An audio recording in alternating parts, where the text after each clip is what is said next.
Hi, and welcome to episode 66 of Talking Small Press Comics with Steve Keeter and me, Larned Justin. How you doing, Steve? If it was 666, you'd all be worried. Yeah, but it's only 66, so nothing to worry about. Don't worry about it. You wait till we get to 666. Well, then, that's when we're going to get to our 666. Yeah, that'll be a good trip. That'll be in the 22nd century. Yeah. All right. Okay. What do you? I got this one first. So. Yeah. This is the Sunday Jam from Jason DeGroot. And a lot of other people involved. Pardon me? And a lot of other people are involved in this one. Oh, that's what I was going to say. There's a whole gang of people involved in this. Joe Bagden, I think, put this together, and he did a beautiful job. This is really a neat little book. But it's a jam comic, and I'll show you how Jason started it off. Jason DeGroot started it off. I don't want to give it away, but I will show you how it starts. It starts right there with a boy and his dog. Very simple. Mm-hmm. And then we have in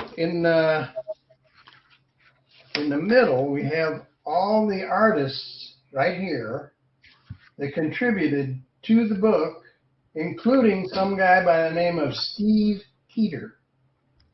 Yeah, that little devil. There he is. Right down there, yes. Right down there. Yeah. I'll put that in there. Right here is Larned Justin with the colored sweater, orange sweater there, and the green scarf. Yeah. Where am I at? And all the rest, I can they've got all the rest of them identified, numbered here. Yeah. And then if you turn that upside down, it tells you who everybody is. I could read them real quick if I can put on my glasses, so you know who's in there. But this is, folks, if you haven't guessed, this is a jam comic. It's a jam comic, so there's a different artist for every page. So you go, we've got Trevor McKee, Ryan Payne, Alan Groening, Terry Wood, Joe Corrales, Ken Bailey, Donald Tenney, Levi Erickson, Nick Durga, Terry Wood, Mark Haynes, Mary Rose Pepke, Bob Corby, Ryan Holgerson, Larned Justin, Ryan Howitt, Jason DeGroot, Tony Lawrence, George Blass, Steve Wallet, Kel Crum, Steve Keeter, and Sean Casper. So you got a whole bunch of people in here, and don't want to give too much away, but part of it is in color. Yeah, Larned's page is in color. My page is in color there. Steve's is in black and white. You did that with just colored markers, right? Yeah, those are markers. Here's Steve's page. That's my page. You did a great job on. Very good, Steve. Really good. Thank you. I appreciate it. They had to kind of pull me out of artistic retirement to get me to do that. I haven't drawn anything in a while, but I do need to draw more stuff. So this is inspirational. Now, I do want you to stay tuned later in the show. I got a special announcement about this, which I'm going to get to a little bit later in the show, so stay with us. And Jason started this online. This is only the first book. I mean, this was another one since. Behind the scenes. This was going on while you guys were, going to football games and drinking beer. And we were drawing comics. We were working on comics. Yeah. And it's going to be another issue because this story's far from over. Oh yeah, he's still going. He has a number of other projects. If you saw his interview with us, he talked about some of his other projects. But Jason DeGroot has all kinds of stuff going on. Nick Durga does the final page in this book. How about that? I wish it would stop, but it didn't stop, and we're darn glad. It's going to keep going on. It's a story of a boy and his dog and a demon. Yeah, a boy and his dog. That's how it started. Yeah. And it's kind of like a game of telephone. You remember the game of telephone where you whisper to the person next to you the same story? By the time it yeah. gets to the end, It goes you on have and no on. idea what the beginning was. Well, Right. that's what a jam comic's like. That's why you have guys like Nick. All of a sudden, the story is deviating further and further and further from the beginning. So somewhere along the line, somebody says, "Stop everything. We're going to start over." It happens, and when you have a long jam comic like that, that's where Nick kind of ended it. But I don't, I don't think it's not really starting over. That comes with the book. Kind of a nice print there. Yeah.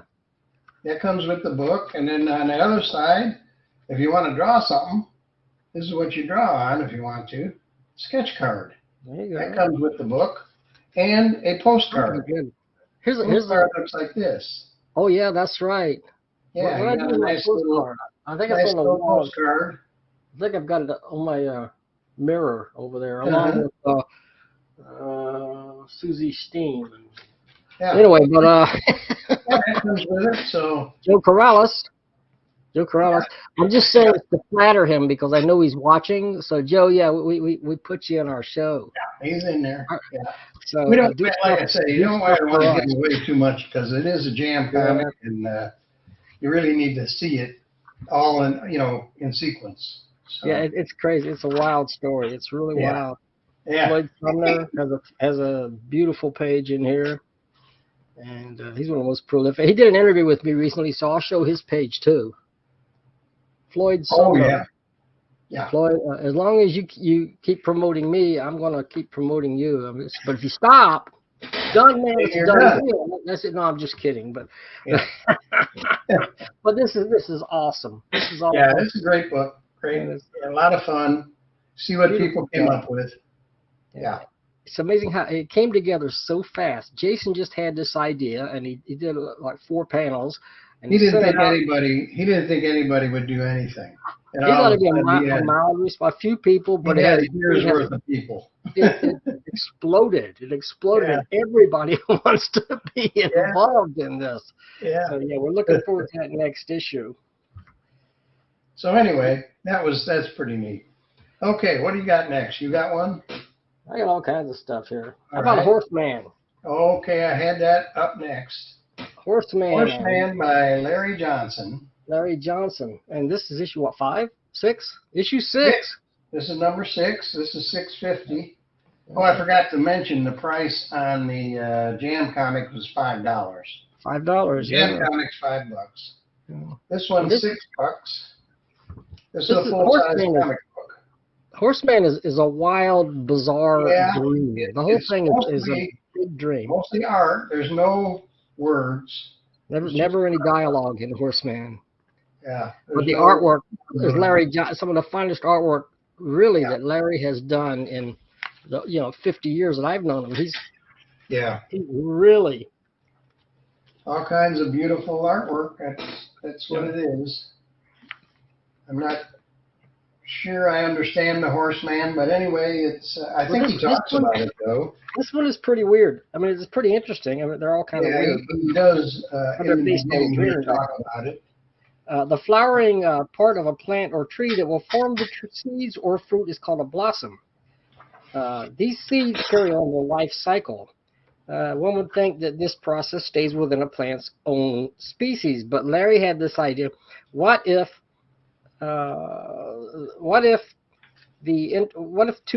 more than one species could be integrated during this life cycle, this reproduction cycle? And so Horseman is wandering out, and he meets this flowery creature, this blossoming with a big eye, and somehow, well, I don't know. There's some pollination going on here without anything graphic or weird. Yeah. Oh, well. I was thinking, the Horseman, he came about kind of the same way, I do believe. Yeah. I was wondering, I think he was fortunate. It could have been the other end of the horse that he got. Fortunately, you got the head. She pollinated him somehow, and you see these little tiny horse guys popping out of his skin. Yeah. I mean, this is like totally over the top imagination. You know, there was all kinds of people who could, anybody, I mean, look, even here, I mean, there's a sexual element, but it's not pornographic or anything like that. Yeah. So you have the flower, the woman, the flowery female, and you see where the eyes are. I was going to say her eyes are in rather a strange place, but an unusual place. But she's smiling. She's got, you know, she's happy, and there you go. She's unleashing this pollen. Right. And so then Horseman starts to reproduce in a totally wild and unexpected way. Yep. So this is somehow it winds up a bunch of fish on the back page. All kinds of stuff happens because it's all so stream of consciousness. Yeah, it's a dream. I think it's a dream. I can tell you, I've never read another story quite like this. Well, you don't read it; you just look at it. Yeah, you can't read it. And Larry keeps pushing the limits, pushing the bounds, and creating great comics, going boldly where no one has gone before. And that's what he does, and he does it in a tasteful manner. There's nothing, as I say, you know, there's nothing offensive or adults only or anything like that. It's really greatly imaginative work. He's just a great talent. Yeah. You want to talk about some of the best in small press? He's right there at the top. Larry, you owe me $10 for saying that. Yeah. Thank you. Exactly. So, okay, what do you got? What do we got next here? Well, we're steadily moving towards Michael Leisenfeld. I can tell you that. Yeah, Michael Leisenfeld, I think, is next. And this takes some explaining. This takes some splaining. This is a group that he belongs to called a Comics Accountability Club. And this is Rites, Rituals, and Ceremonies. This is their book that they put out, I suppose, I'm guessing annually, you know, they put a book out because it's a Discord group that he belongs to. I mean, clearly a ton of work went into this, so it must have taken quite a while. A lot of work in here. And of course, Micah has a part in here. We want to show Micah's because he has a piece in here. This is a little unusual from what we just did, but Micah has one where a guy is a part of a horse. Oh yeah, that's a great story. That's a great story. That was like probably my favorite in the issue because it has some irony in there as a twist. Yeah, that's Michael Leisenfeld's contribution. I think. Let me see here. It's quite a few. It's a couple of 3 pages, you know. There. He sent us a note right here. Well, we're going to read from that note because it tells you quite a bit. So page 79, because this is a big volume. This is a big book. He sees. This is 100 pages. Yep. Yeah, and page 79 is Micah strip, but you go past a lot of wildly wonderful work, and there it is, Star-Crossed Love. With inks and colors, or by Mike Leisenfeld, inks and colors by Kathy Deloria. But there's all of the members contribute something, you know, to the book. This guy's a centaur. This guy's a centaur, right? That's what it's called, a centaur, right? Yeah, Minotaur is the bull thing, centaur. In any case, he's half horse and half man. Yeah, and he's talking to this guy who's like sort of a demon. This is where the irony comes in, but we're not going to tell you the ending. But I can just tell you, it's a stunner. He wants to be made human, completely human. And so he almost demands it. And so they go through this process, and look at this artwork. It's really nice. I love the coloring. Oh, yeah. Yeah. So something does happen. There is a change, but he wants to be made a human for a reason. And you find out at the end what the reason is, and it's kind of sad actually, because sometimes you get what you ask for. Sometimes when you get what you ask for, it's not what you really need. Exactly. Yeah.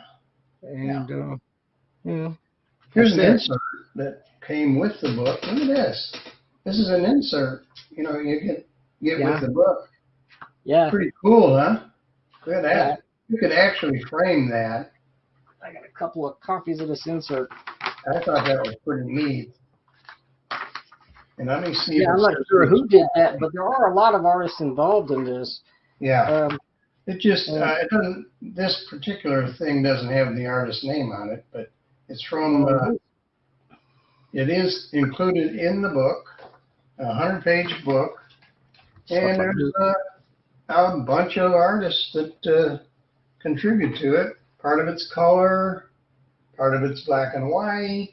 There's all kinds of stuff in here. You can see the quality of the printing, and the quality of the artwork. The front covers by Michael Leisenfeld. Yeah, I showed that earlier. The back cover by Graham McCarthy. Yeah, simple back cover, very simple. But all the artists in between, he doesn't actually list them in the front, but he does list them as you go along. You see, art and story by A.I. Miller, colors by Felipa Estrella. And this is another nice one here. Yeah. And then you have things like this. Sorry about that. The glare from the light there. Line artwork in here. All that kind of thing. There's some really scary stuff too in here. Just some scary art by Don Monette. Written by Patrick Hayes. Cyber Resurrection. Now I think really scary, sort of a demonic story. Oh yeah, look at that. Yeah. And I believe this one, Micah says, is $20. And I'll put how you get it, how you can buy one. He sent us a sheet that has all that kind of information on it. Yeah. It's from Micah. So I will put that info in the description for these books. There's a couple other books included here we're going to show you.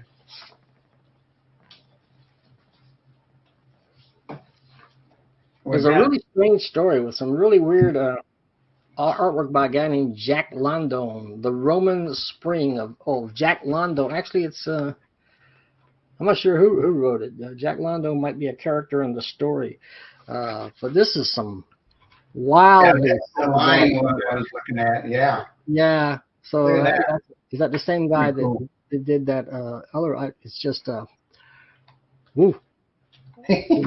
It's kind of hard to make out, but it's you have to concentrate on each and every panel, and it has to deal with weird aliens and the way they react to each other. So it's just strange. Yeah.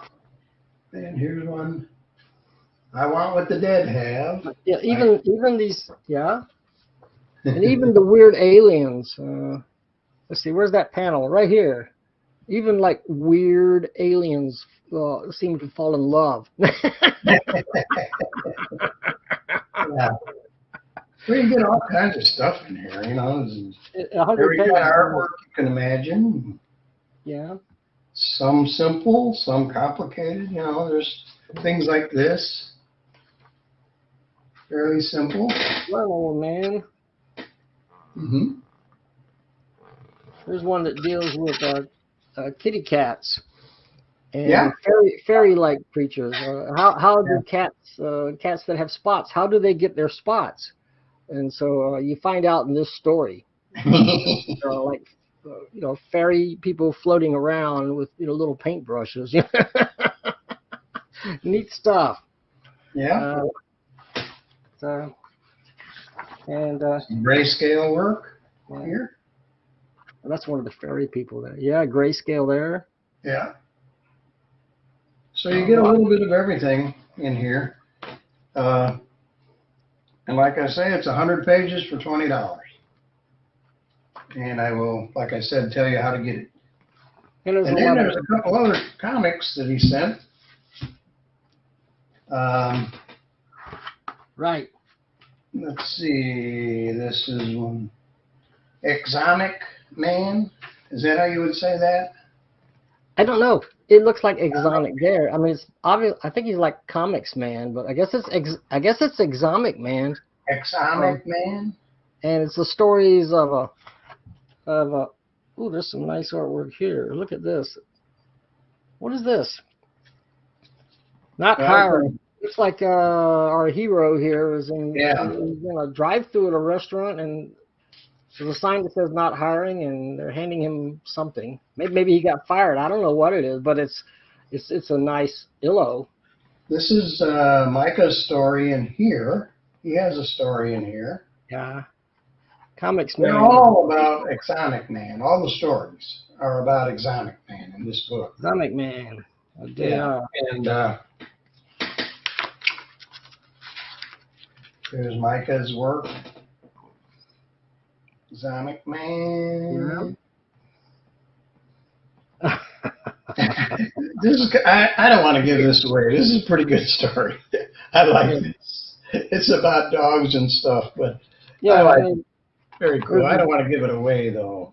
There's a bad word or two in here, and yes, there is, and that's kind of the basis of his story. And you can't say these bad words in a comic book. Talking to Phantom Lass. Why are you here? Where am I at? Yeah. Right here. Why are you here? And she says, I'm here because I enjoy being tied up. I'm here because I enjoy being tied up. She literally says that. Anyway, this has something to do with drinking Coors Light and strange dreams. And saying, putting bad words in a comic book is not, you get in big trouble in this story for doing that. Yeah, that's it. The word penis is in the story. Oh, that word? Oh, my gosh. Oh, yeah. Oh, yeah. And they're in big trouble for saying, for doing it. You can't. There's another word or two that's even worse. Or you will go to jail if you do that. You see there. But I guess, this was also created, you think, by that same club? No, this, I think, let me look at his notes, and he'll explain it. Give me a second to look at this. Some pretty cool stuff in color here. Exotic Man, founded in 2022. I think it's a Discord also.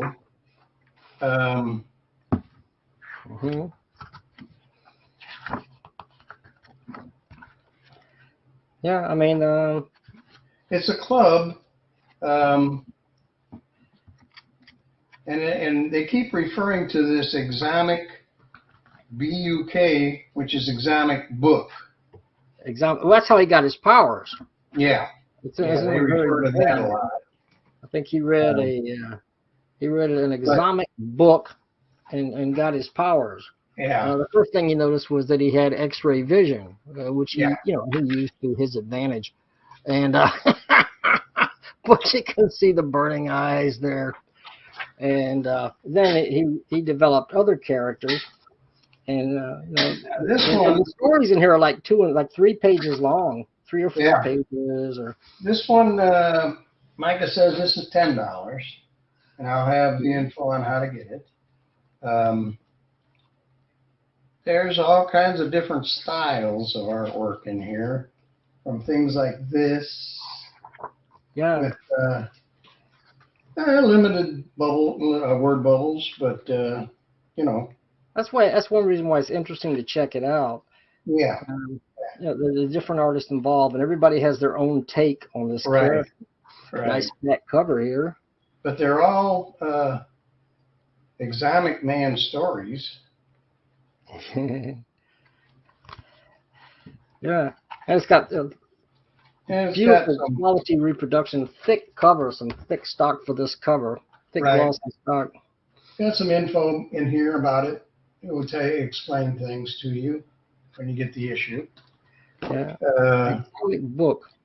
Very nice. Look at that on the back. Pretty cool. Yeah, that's what I was just looking at. Yeah. Yeah. It says.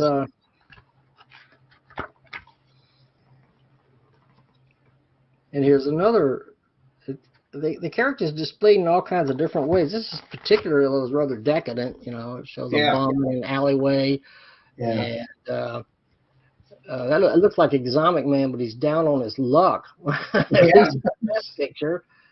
I don't think there's not really a story exactly like that in the issue. Yeah, but there you go. That looks almost. See, this is more of a superhero look to the Exotic Man. Or like a John Buscema, Sal Buscema, almost looks like a Sal Buscema Hulk there to the very left. But you know, that looks like influenced by Kirby and Buscema. Yeah. So, I don't know. All through, like you said, there's such a variety of styles here. And you don't know what you're going to get. And some of them are, well, none of them are all that serious, but they're all, through it all, he remains a defender of the people. Yep. We have the proof here. He's lifting something off of someone, and and that's Exotic Man. Yeah, and you get all the artists that are in here. They do it in their style, and they're all very different. So it's pretty neat. Anyway, that one's $10. I enjoyed this one. And then there's one more. And this is based on, if I get this right, video games. These are proposed video games. Uh-huh. And this is how do you say that? It's the word comics backwards. It's comic, comic backwards. Backwards?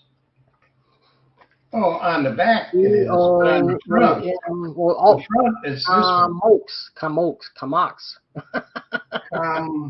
Comox. I don't know how to say it. I'm not sure. But it is right here. It has the table of contents, but they're like games. Every story is like a game. Yeah. And it's a flip book, too. It's a flip book, yeah. The cover here. And let me just show you Micah's artwork. Our friend Micah is right here. Yeah, and here the title is reversed. Yeah. COMIOX is reversed here because it's on the back cover. Yeah, Mike. Right here. It's actually right here with a. Well, that's Kevin. That's Micah's friend Kevin. So but on the this one, wrong guy. This one is Micah. This is Micah right here, isn't it? Yeah, I'm trying to get to it. This one. Is that Micah? No, one more page. This is Micah. You can tell that if you looked at his artwork before, that's him. This isn't Micah, what I'm holding? I don't think so. I don't think so. Micah. Yeah, so, it's yeah, this is I think this is Micah here. I mean, he's got a little he put a little tab here. That's Kevin, I think. Micah and Kevin. It says Micah and. Oh, maybe use a different color. That one says Kevin. My blue tab. Yeah, mine says that on the back. Oh. Kevin. Okay. And then, wait a minute. And then on the. Oh, I thought it said Micah. What did I do? What happened? I thought I had a picture that said Micah. That's Kevin. That's not Kevin. Micah, folks. My apologies. Yeah. Apologies, Micah. Oh, you're in here somewhere. Right here. This is Micah. Yeah. Ooh, that's nice, spacey looking stuff. Yeah. Is that, And it's just these 2 pages, I believe.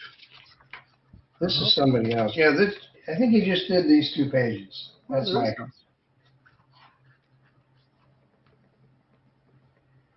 Yeah, that's this. I do have a mica tab after all. Yeah. And I had a long day, folks. Forgive me. That's all right. I'm a little blurry, but there we go. Nice layout. You see the way he laid out the panels, and it's all spacey and atmospheric. Very nice. There's all kinds of, once again, different kinds of games. And you know what's cool? You got some pages in here, and they say the game is loading. Right, the game is loading. Yeah. And and this one, Larned plays more computer games and stuff than I do, because I play none, 0. But I'm way behind. I used to play Miss Pac-Man. That was a long time ago. Larned's totally advanced on that, and I'm not. Yeah, that game there with look at the dragon. That loading. Yeah. Anyway, very different. Who comes up with that? That's a great idea, to come up with all these video games. And because this one really does look like a video game. Dog Detective, this one. Yeah, pretty cool. Pretty cool. I wonder who did that one too. Because there's so many of these artists, and they're all in that collectors club. This one, I keep seeing this artist over and over. Kyle Koreski. He does rather supernatural stuff, and I see this character in a couple of different stories. Among the several books that we've put together here, 2 or 3 stories, but this is apparently a continuing character, and it has to do with a witch. Supernatural theme, witches and that sort of thing. But indie horror game dev simulator it says here. Developer. Based on Lovecraft works, the Necronomicon, Lovecraft, the Lovecraft, those horror supernatural stories that H.P. Lovecraft wrote. This is $10, by the way. So that, again, the info will be in the description on how to get that. And it says here, this game is not haunted and was not made by mutant penguins. Go read the Necronomicon. So right there, there's a download button down here. Yeah. So if you've never read Lovecraft, the Necronomicon is a I remember the supernatural book with all kinds of magic and spells and stuff. Yeah. It's just throughout his stories, and I don't think H.P. Lovecraft ever thought his stuff would survive this long. Here it is, like 100 years later, and we're still talking about Lovecraft. So that influence continues. Yep. More artwork from the book. And very, very different. I keep clipping it over and over and over. I know, maybe it's over here. It's a flip book. Yeah. Yep. And down here, like, you have a delete key on the bottom and a save key. Don't accidentally hit the delete key, or you lose everything. No, you don't want to do it. It might delete the whole comic. It's gone. That's it, man. I have to contact Michael. Mike, I hit the delete key by accident. No, sorry, man. Can you send me another one? Okay. We're getting to the grand finale here, unless you. Oh yeah. The grand finale for us is always the same. Yep. It is the great, the inimitable. Pull up 29. You ready? 29. Number 29. I got 29 right here. Here we go.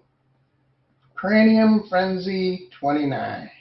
I'm going to cheat. I'm going to give you a little glimpse of the cover of Cranium Frenzy number 30, because this is something I never noticed before. Okay. If you just go with CRA, take out Neum Friends, and just CRI and ZY. Crazy. It's crazy. Yeah. Darn, this is something subliminal that Steve's been trying to tell us all this time, and nobody picked up on it. Well, I knew he was crazy. But this is the first time I actually. It's not crazy, but his comics are. Yeah. Yeah. All right. Let's go back to Cranium Frenzy 29. Oh my gosh. Cranium Frenzy 29. Number 29. Okay, number 29 is special. This is a lunchtime for Ahab. That's which I thought was pretty interesting. This is lunch. This is his cat, Ahab. Mm-hmm. So notice that he's going for earplugs here. All he's going to do is feed the cat, but he's going to reach for earplugs. Now, why would that be? Well, because he's over here, he's feeding them and everything, and then here comes a guy. See the guy coming in, and he starts singing. Brave and faithful Ahab. Well, you turn the page. Brave and faithful is he. Brave and faithful Ahab. He's still singing, but now he's got a bunch of people singing. It's getting louder. These other people come out of nowhere. Yeah, where'd they come from? And this guy's over probably feeding the cat. Yeah. And then down here, there's a lot more people. And down here is the tabernacle, the choir. The Mormon Tabernacle Choir is singing while he's feeding the cat. And the cat on the next page burps. Right. Burp. And then he pulls the earplugs out and he goes back to what he was doing. It's like he's used to this. He's been through this many times before, so he's blasé about it. Every time he's the cat, that's what's going to happen. Do that. Go have a seat. But there's more to this story. Yes. Well, okay, that part ends there, but there's a lot that's the end of that. And next we have a dose of DOS. So a dose of twos. Everything here is twos, like dice, those dice. Yep. A pair of dice in paradise. Right. You see that? Pair of dice in paradise. Then we have over here a pair of dimes, paradigms. 4 nickels, 20 pennies. Those are paradigms. Yeah.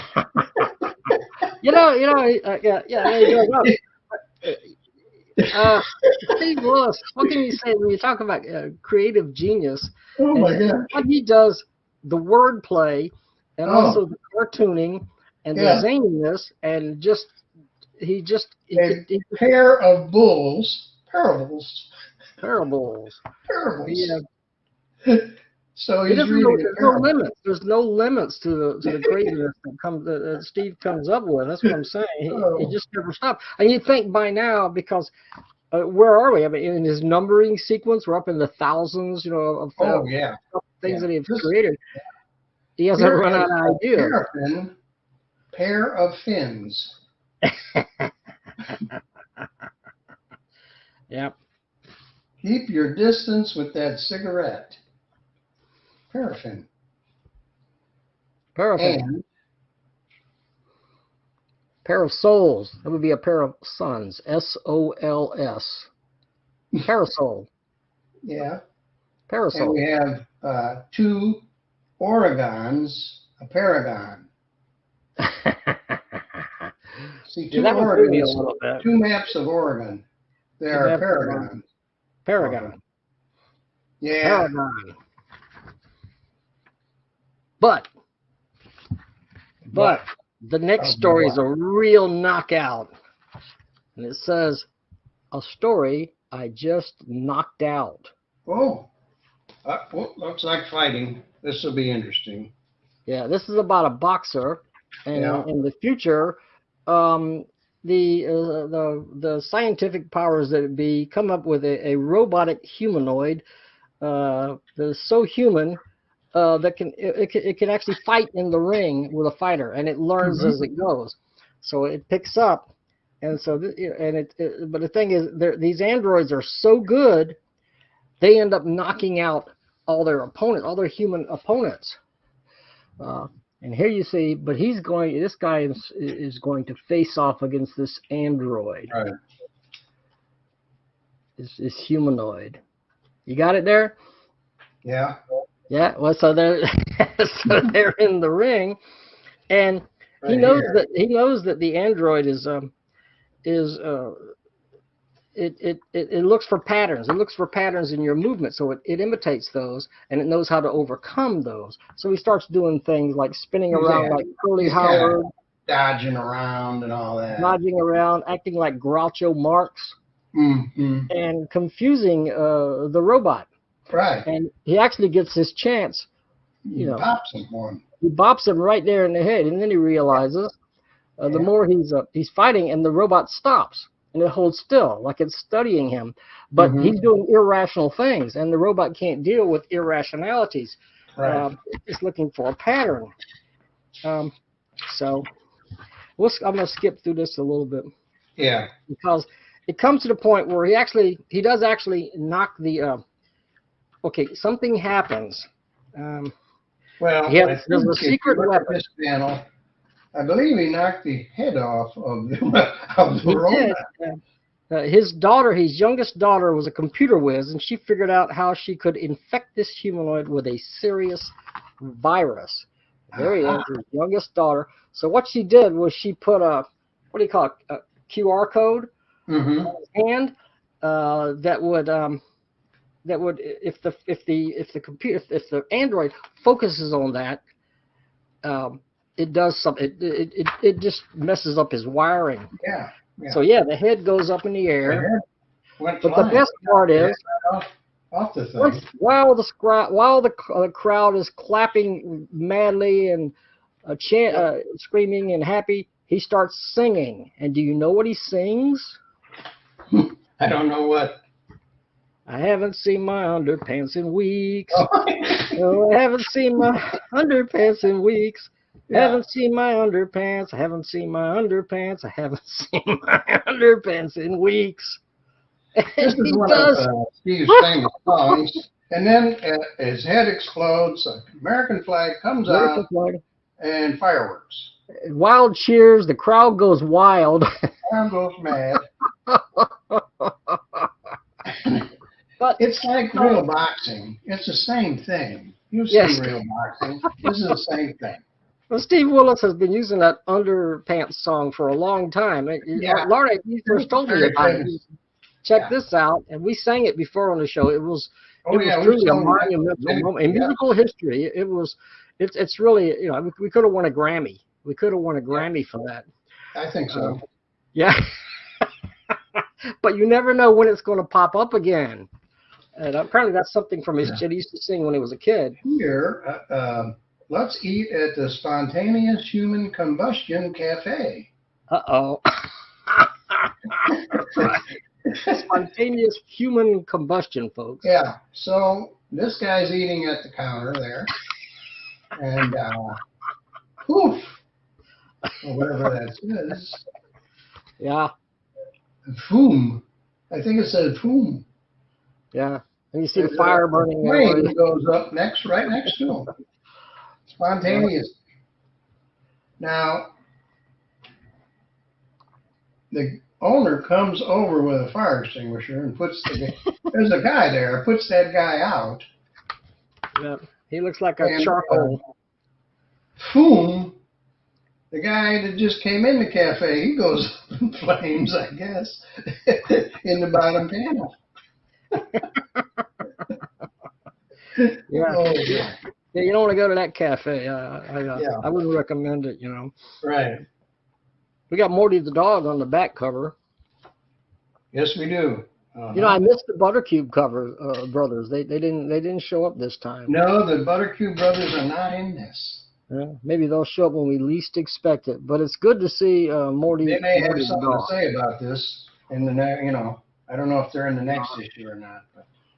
This guy's ranting about something down here. Anyway, this is the crazed genius of Steve Willis.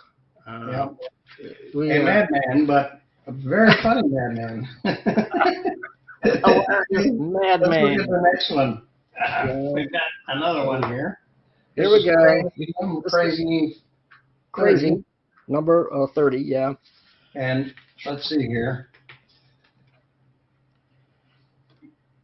Oh, this is where the guy is rolling dice. Rolling dice. And there's this penguin character that pops up once in a while. It looks like a penguin. Something zany about penguins. That's for darn sure. Yeah, he uses a lot of penguins. He comes in the story quite a bit. So this guy keeps rolling the dice. If we read it for you, that'll ruin it. Yeah, he keeps getting sevens and stuff. One thing he said, okay, like the penguin says, okay, sometimes stuff just happens. And the guy says, the guy with the dice, hey, does it? Hey, 7 again. He says, yeah, it's just out of nowhere. He says, why? And he says, it's just out of nowhere. And the guy answers, really? And then he says, why do you answer with only questions? And he says, do I? What? He keeps answering his questions with questions. So it's do I? So that's pretty weird and wild. And Steve goes on. The next story is the name of the game of the name. The game of the name. And here we go again. Steve Willis loves wordplay. Wordplay, yeah. And he loves to do stuff with words. Name of the game. What does that sound? Tom. Oh, this one. It goes on. It's like part 2 of. They continue on. Yeah, it's a continuation. He says, the penguin says, you see, randomness is the name of the game. He says, more like the game of the name, I'd say. That's a great title. A great title. Why don't you use it? I have to go back up here. All right, I'll jumble up the names of readers from the Cranium Frenzy distribution list and create a story incorporating these random words. So he does that. So, and it's a funny story, of course, but he's using, I guess he's using people's names. Yeah. Like he underlines them. Like here he's got Usher, and he's saying, something. I usher in a new age of laundry technique. Right there. And what was I thinking when I took you in as my foster penguin? Foster obviously being someone's name. Yeah. If you don't mind, I'm just going to bob around in the tub for a bit. So time to chuck all and let the fowl have the place. Yeah, so and I was looking here because I was saying, I was looking for Larned in here, but I didn't find nobody. Yeah, he hasn't got around to us yet. Better than I thought he was. There's a guy who in the end becomes a Tyrannosaurus Rex because his name is Rex. So that was amusing. And then, a story based on random anadromes. I had to look up anadromes. I didn't know what an anadrome was. Anadrome ball. An anadrome, I looked it up, is a name spelled backwards. Yeah, a word spelled backwards. First one is different. Yeah, the first one is when I pull the lever, you can reveal. You can revel. Revel. Yeah. Oh, you can revel. Yeah. You can revel. Revel is lever play. Backwards. Yeah. Spelled backwards. If I could read, I would know that. He's got Napoleon down here. Mm-hmm. I relive, but I'm not eviler. Eviler is relive spelled backwards. Yeah. So you can just see Steve sitting around going, yeah, what is this word spelled backwards? But he would have to do it to come up with a story. He would have to be doing this for a long time, and you wonder what Steve does. It goes all the way back here. It keeps on going. Yeah. It goes and goes and goes. Yeah. It's what else you got in here? The whole thing. Somehow Oscar felt a tug at his gut, then realized his straw his straw, where is he? Right here. His straw had warts. Straw spelled backwards is warts. So this straw has warts. That would be a startling surprise in your soda or whatever. Yeah. Oh, but you know what? I can fix that. I can fix that. I just by coincidence, I happen to have a liquid wart remover here. Okay. Check this out. If your straw has warts, you can put this on there.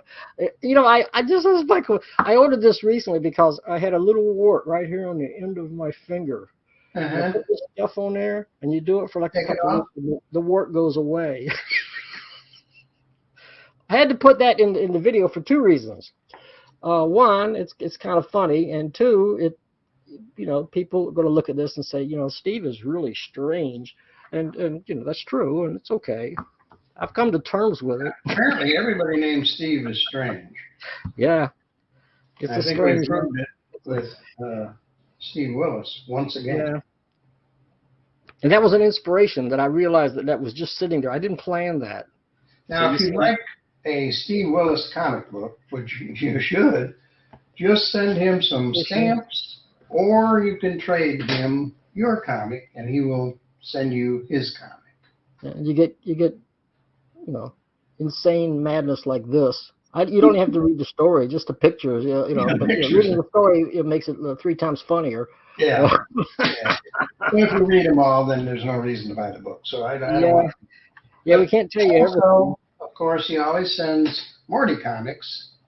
There's a Morty comic. These are original drawings. I'm the only one that has this. And the cover of this one says, you understand what you are about to see must remain secret. Right there. Now, on page 2, there's no connection to page 1. It's just, my work here is finished. It's just a drawing. I have my little Morty. Oh, yeah, I got some. Here's one with no caption at all. Yeah, some of them are just strange, odd pictures. Yeah.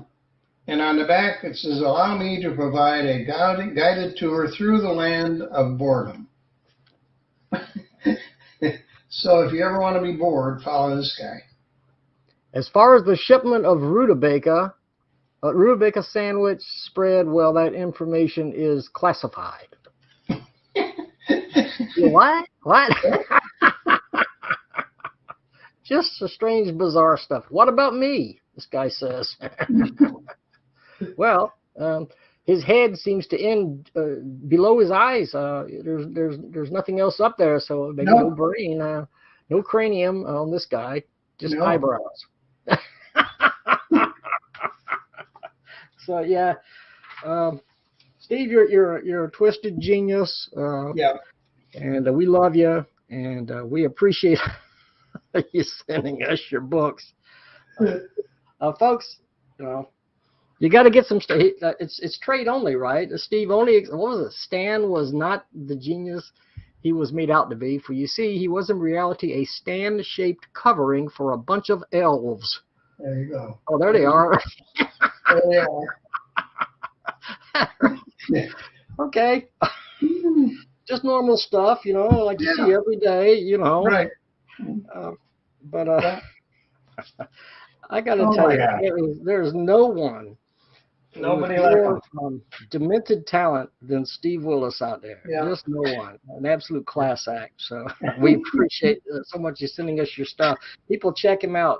But as I said, he only takes trades, right? He doesn't. You can't order. No. Except you can send him some postage that he can use, or you can send him your comic, and he'll trade you. But you can't buy them. There's no price. They're priceless. They are priceless. There you go. Absolutely. That came to my mind as well. As soon as you said that, I'm thinking, priceless books, priceless works. Okay. So I said I had an announcement. I better do that before I forget. So this book, I accidentally wound up, long story, with 2 of these. I have 2 of them. due to my mail is screwed up badly. So what I thought was, if you are the first person to post a comment on this video, I will send you this.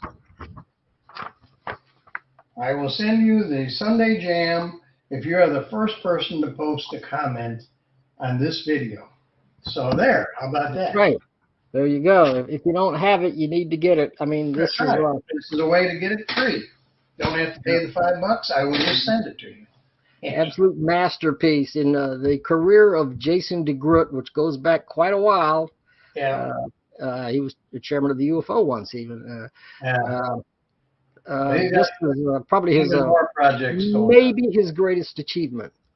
Maybe not, but the way he pulled all these small presses together, that's really something. And definitely, I don't think he ever thought it would be such a success, but it is. I don't think so either, but it is. It's like a Tramp thing comes alive. Yeah, back in the 70s, everyone needs to have this. Yeah. Have that album.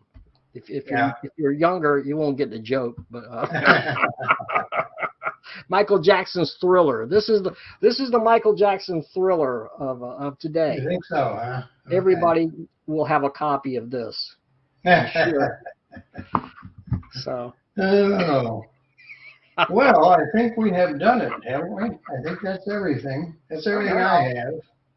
You know, I had a long, hard day at work. I've been, whining towards Larned that I'm supposed to be retired, but they keep calling me into work. It's only temporarily, but this temporary is lasting too long, and I want some days off. I got a lot to do. So I was really tired when I got home tonight. I'm thinking, how am I gonna do this video? But once you start talking, once the camera goes on, and once you start talking about comics, I mean, the energy just comes. It happens.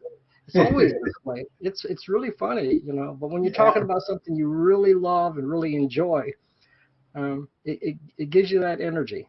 Yeah. So, and I've loved comics all my life, and small press comics almost all my lives. Yeah. Well, I discovered them when I was in my mid-teens. So, enough of that. Yep. Okay. Well, I think I have to. This is my dog, and I think I might have to take her out here pretty soon. So. Absolutely. Yeah. Yeah. She's going to clean up a mess in the living room. That's the option. You can either take her out or clean up the mess. I'd rather take her out myself. And I met Zoe's a poodle, a noodle. What did you say, a noodle? Yeah, she's a golden doodle. A doodle. Poodle and a retriever. A golden retriever and a poodle. And a poodle mixed. She's a cute dog. She should be in the next video for sure. Well, that would be a good trick. If I could ever do that, I would do it. But as soon as you do that, point the camera or something, she'll run away. So it's hard to do. Okay. I keep going on and on. I was like, don't you? Yeah, you got to go to work. So that crazy. I guess you're working tomorrow, aren't you? You're working tomorrow? I'm working this whole week, but I'm behind on the new UFO newsletter, and after this, I got to buckle down big time on that. So not only am I working a lot of hours this week, but I got to get that newsletter. I owe it to the people, man. Well, if you want to see your comics on here, we've just exhausted all the comics we have right now. So if you want to see your comic, you're going to have to send me one and Steve one. And by the way, before I forget, I've always wanted to do something to give something back to the creators. And what I did was, there's a little store by me that sells antique games and toys, not antique, but collectibles. And I went in and talked to the owner, and I showed him small press comics, which he had never heard of. And I showed him what I had and everything, and I said, would you be interested in carrying these? I know you don't carry comics, but would you be? He said, I'd love to. He said, you bring them in, and I will carry them. So I did, and that was last June. Up until this past week, not one comic has ever sold out of there. But, and this is what the display looks like. I've changed this display a number of times. This was the first one I did. But last week, he sold one comic from John Mueller, Uncanny Action, numbers 1 through 4. Oh, yeah, that's a good one. John Mueller is on his way to being a millionaire. He has sold one comic. He deserves it. He deserves it. The owner gets half the cover price. John Mueller gets the other half of the comic price. I sent him his $1, and all he's got to do is save that $1 towards his first million. So, you never know. Yours might sell. So, we don't have any, like I started to say, we don't have any comics right now. If you'd like to send us your comics, we will get them on this show, and we will get them in the store. So, that's all I have. I do have other comics, but that's those are UFO zines, and they'll be reviewed in the new UFO newsletter once I get it out in the next week or two. Okay, good. That's UFO stuff. I just have to plug, the group. I'm the chairman. All right. We will see you in the next episode. Make sure you subscribe and hit the bell notification so you know when we have another episode coming up. All right. Good night. Good night. Good night. Adios.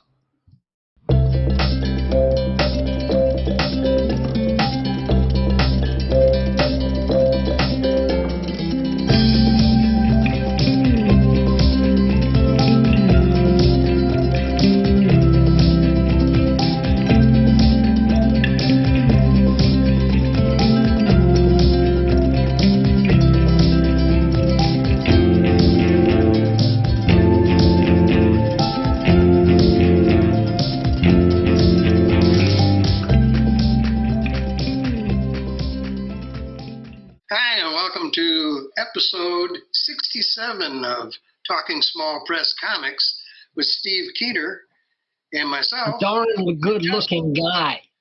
Oh, you noticed that under Steve's name? I don't know. We don't know how that got there, but it is there. I have no clue. Yeah, we'll take it from there. How I could get there. This is another good-looking guy. That's always backwards.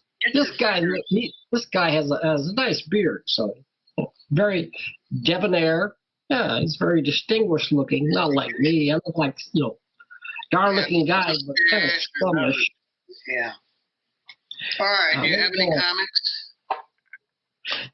We do have some comics, yeah. Oh, good. Comics in the mail. Otherwise, we're just going to sit here and stare at each other.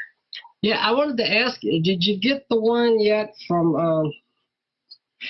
Clark Dismeyer? Did you get that one? This one? No, Clark. You need to send this to Larned. If you already did, I'm sorry he hasn't got it yet, but this is pretty funny. It's really hilarious. Mushy the dog, and I love the Mushy the dog. It's a mushroom. Not Mushy the dog. I'm getting Watusi and Mushy mixed. I got Watusi over here too. Hi, Dale. Mushy's not a dog. Mushy is a mushroom. It's a mushroom. And there's Nebula and all kinds of stuff. This is wild and wacky, and Larned hasn't seen it yet, but I'll tell you one thing, I do recommend it. So make sure Larned gets his copy. If I don't get it, then at least I got a plug. All right. So maybe we have to start with this one from Fanzine 2 from Mixtape, it says. Very different. Yeah, from Tom Fellrath. Tom Fellrath is different because it's actually, he calls it a mixtape, and it's about a bunch of different bands. There's the Smiths, and then there's Smiths. Has a band on it, New Order. Mm-hmm. I don't know New Order. I don't think I know the Smiths. Both of those sound kind of familiar to me, but I didn't know this. But Tom says that he was a disc jockey at the WVFI-AM, Notre Dame's closed circuit college radio station. This would have been back in the late 80s and early 90s. So he played a lot of cutting edge music, and he says this issue is his mixtape. It's an incomplete, curated list of favorite music, along with a little explanation. So he's talking about bands that he knew of, that he heard back in those days on that college radio station, which is kind of cool. If you're on a college radio station, you can play whatever you want. Yeah. And people think it's really cool. Yeah, so he's got a very well produced I think I've heard of Sean Mullins. Showing some of the bands that inspired him. Huh? What? This one is a New Order. Can you hear me okay? I have to lean into this mic. Well, you've got the thing in front of your face. There you go. I was saying Sean Mullins, I know him. That's one guy. Anyway. Oh, you know that one? You know, he just reviews the music. Mm-hmm. And it's kind of cool. And it's, let me see here. I think I had a note on the price of this, but I don't have it in front of me. I have lost the note. Oh, I got a note from him too. What do I do with it? Here it is. Fanzine 2 is $4 post-paid. Mm-hmm. So that's, and he has also a YouTube show where he and he reviews these I cannot talk. Maybe you could talk. I know how it is. It's that time of day. He does have a show on YouTube. I think it's called Fandom as well. I'm not sure. Fanzine. I'm sorry. I think it's Fanzine. Fanzine or Fandom. I'm sorry. We got off to this is a really shaky start, but we're going to get there. I can promise you we're going to get. I saw this. The chicks. And this was interesting to me because these used to be, I hope you can hear me, trying to work out the thing with the microphone. These were the Dixie Chicks. Remember the Dixie Chicks? Yeah. And somewhere along the line, they decided that it was not politically correct to call themselves the Dixie Chicks. So they just changed their name to the Chicks. And apparently they're still making music. They still look good. Nobody I was ever interested in. Beautiful and talented ladies. Yeah, but yeah. I mean, because it raised a few eyebrows when they dropped the Dixie part. Yeah. I think people in the South were like, I'm a little offended by that. Why did you drop that? But they figured it wasn't politically correct. These days, everybody's trying to please everybody else, and not many people are sticking to their guns. It is getting better, but folks, do stick to your guns. Stick to your principles, and nonetheless, if they're making great music, that's what matters. Yeah. We have something about REM. Oh yeah. Which is a little different because a lot of the bands he's talking about here, Tom is discussing bands that maybe most of us haven't heard of, but REM were actually commercially successful, and they really. Heard of REM, but not lately. Are they still together? I don't hear anything from REM lately. I think they're still together. Yeah, I think so. I don't know. I don't keep up much with music these days. Yeah. I do think they're still together. And then Green Day, I know Green Day. Yeah, Green Day. Mm-hmm. And I think their lead singer died recently, didn't he? Is that right? I don't know. I think so. He said, I listen to radio at work. I don't listen to radio as a rule. So, I hear something on the radio at work and, I go like, well, that's cool or that's sad. Somebody passed away. But the thing is, all these bands that made music 50 and 70 years ago, I mean, way back, are still being played on the radio. Oh, yeah. That's what matters, Yeah. They have that lasting impact. David Byrne and Talking Heads, of course. Yeah. Never heard of them anymore either.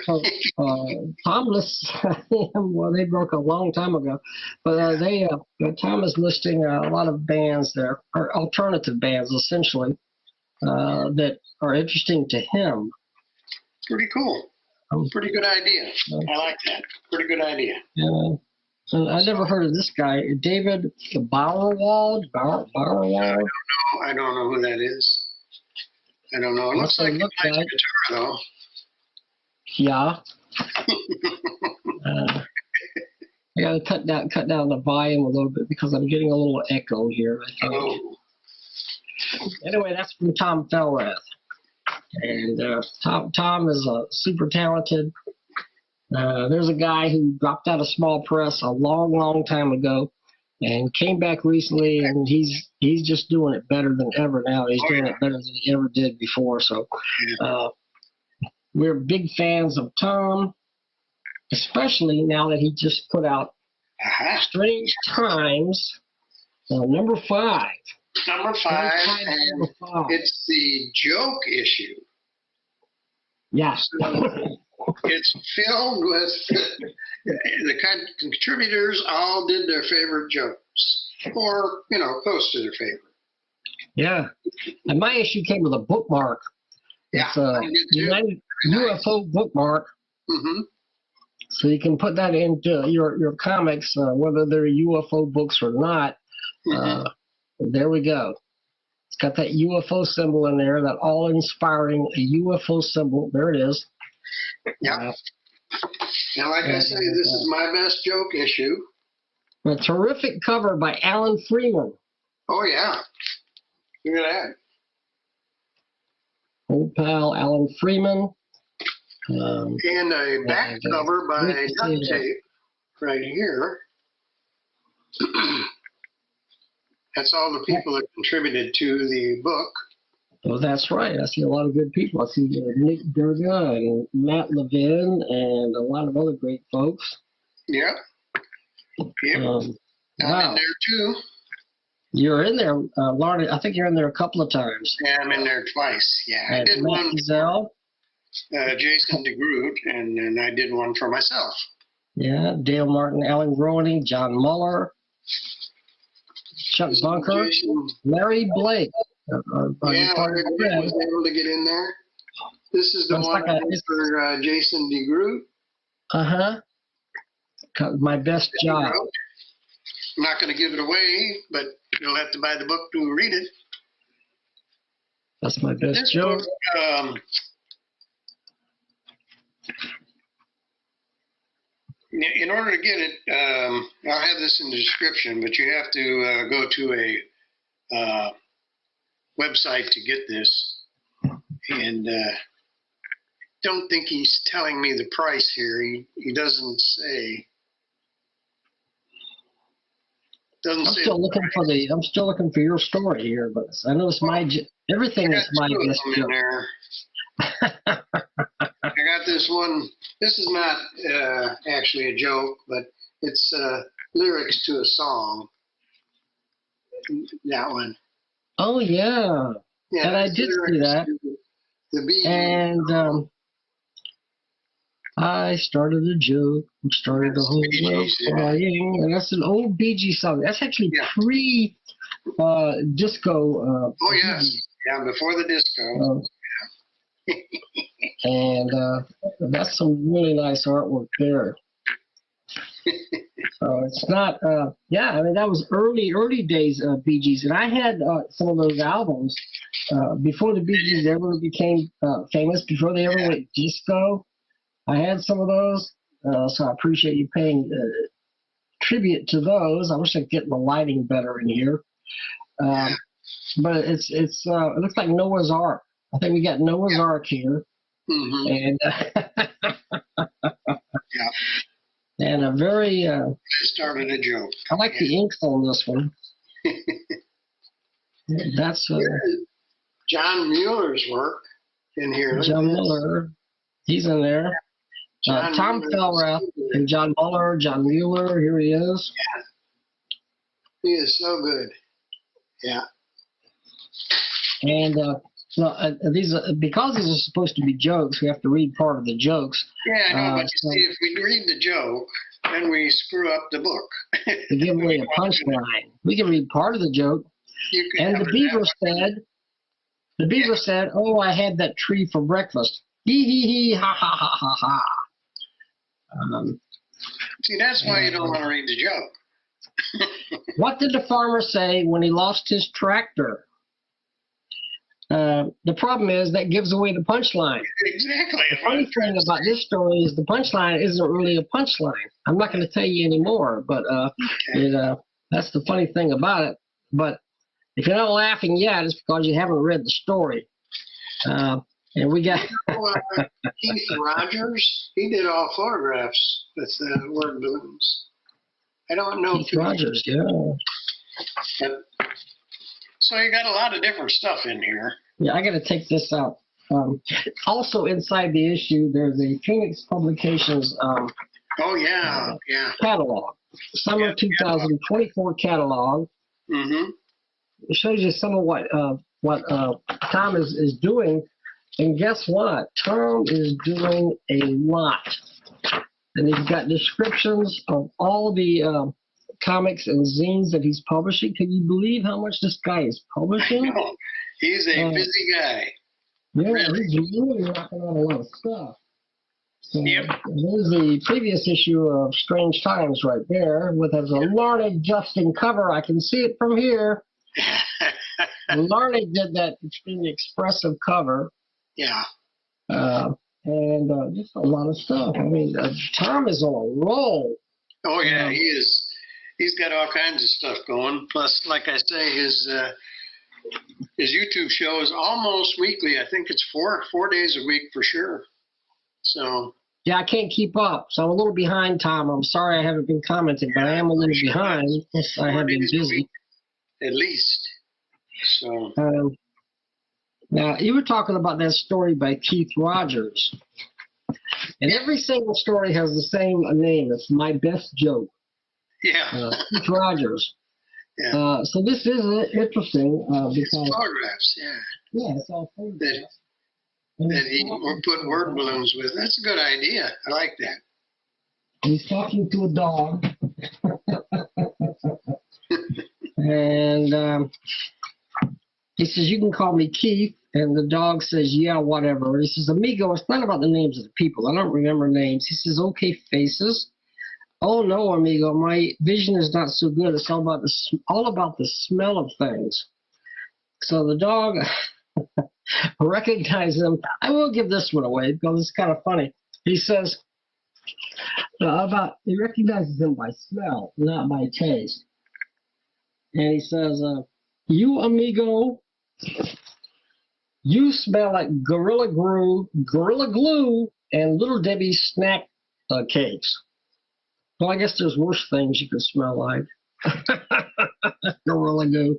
I'm not sure. Yeah. Gorilla Glue. Little Debbie's. That can't be too bad. We got some artwork by Alan Groening.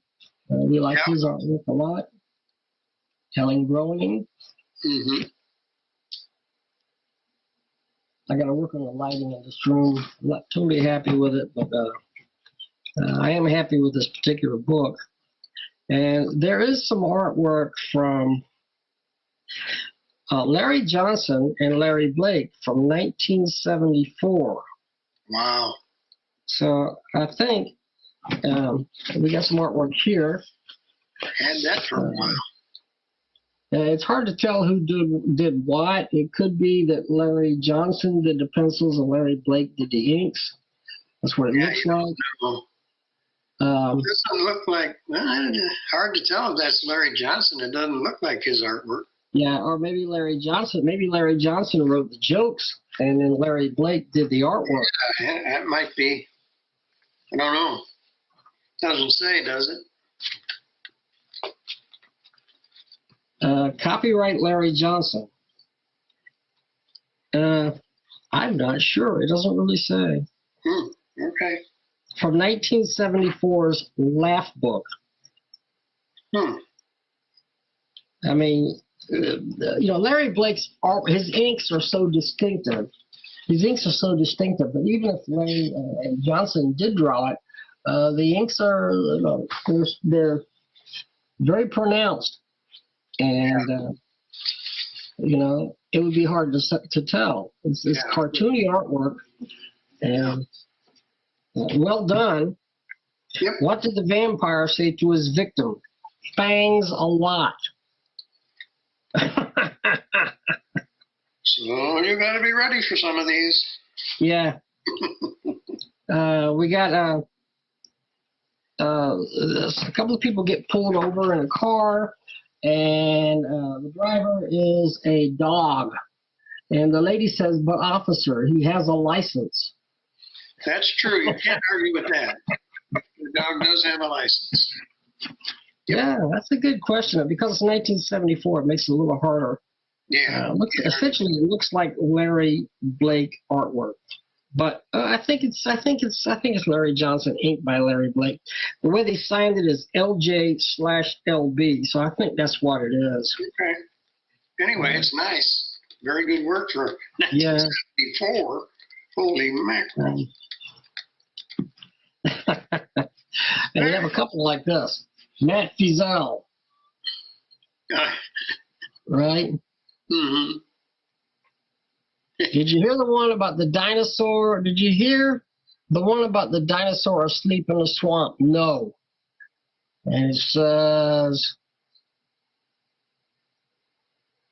"Great to be here." Is that what it says? You're reading it wrong. You're not how to read a comic book. The picture's backwards. The picture's backwards. "Great to be here. Great Cloud, I love you. Haha. Did you hear the one about the dinosaur asleep in the swamp? No. He was a Brontosauros." Oh. You got it? Yeah, got it. There it is. It's hard to read this this backwards like this. A Brontosauros. Okay. What did the tree say to the twig? "Hiya, bud." That's Jim Mackey and Matt Fiesel. So there's a bunch of people involved in this. Jason DeGroot and Larned Justin also have something in here. Mm-hmm. That was written by Jason, and it was a true story. His grandfather said he wasn't a very funny guy, but he did tell one joke there.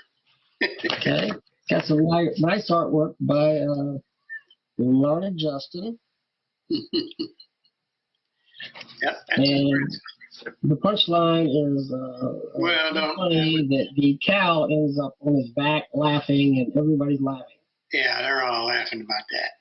Very funny. But nice artwork there. Book to get it. You got to buy the book to get the joke. Nick Durga has something in here with apologies to Woody Allen, where he has a few jokes. So everybody's doing their best joke. There's Watusi, Dale Martin's Watusi. His jokes are so bad that everyone is booing him throughout the entire strip.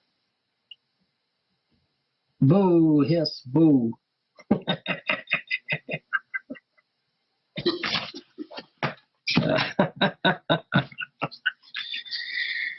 Okay, let's move on to whatever we have next.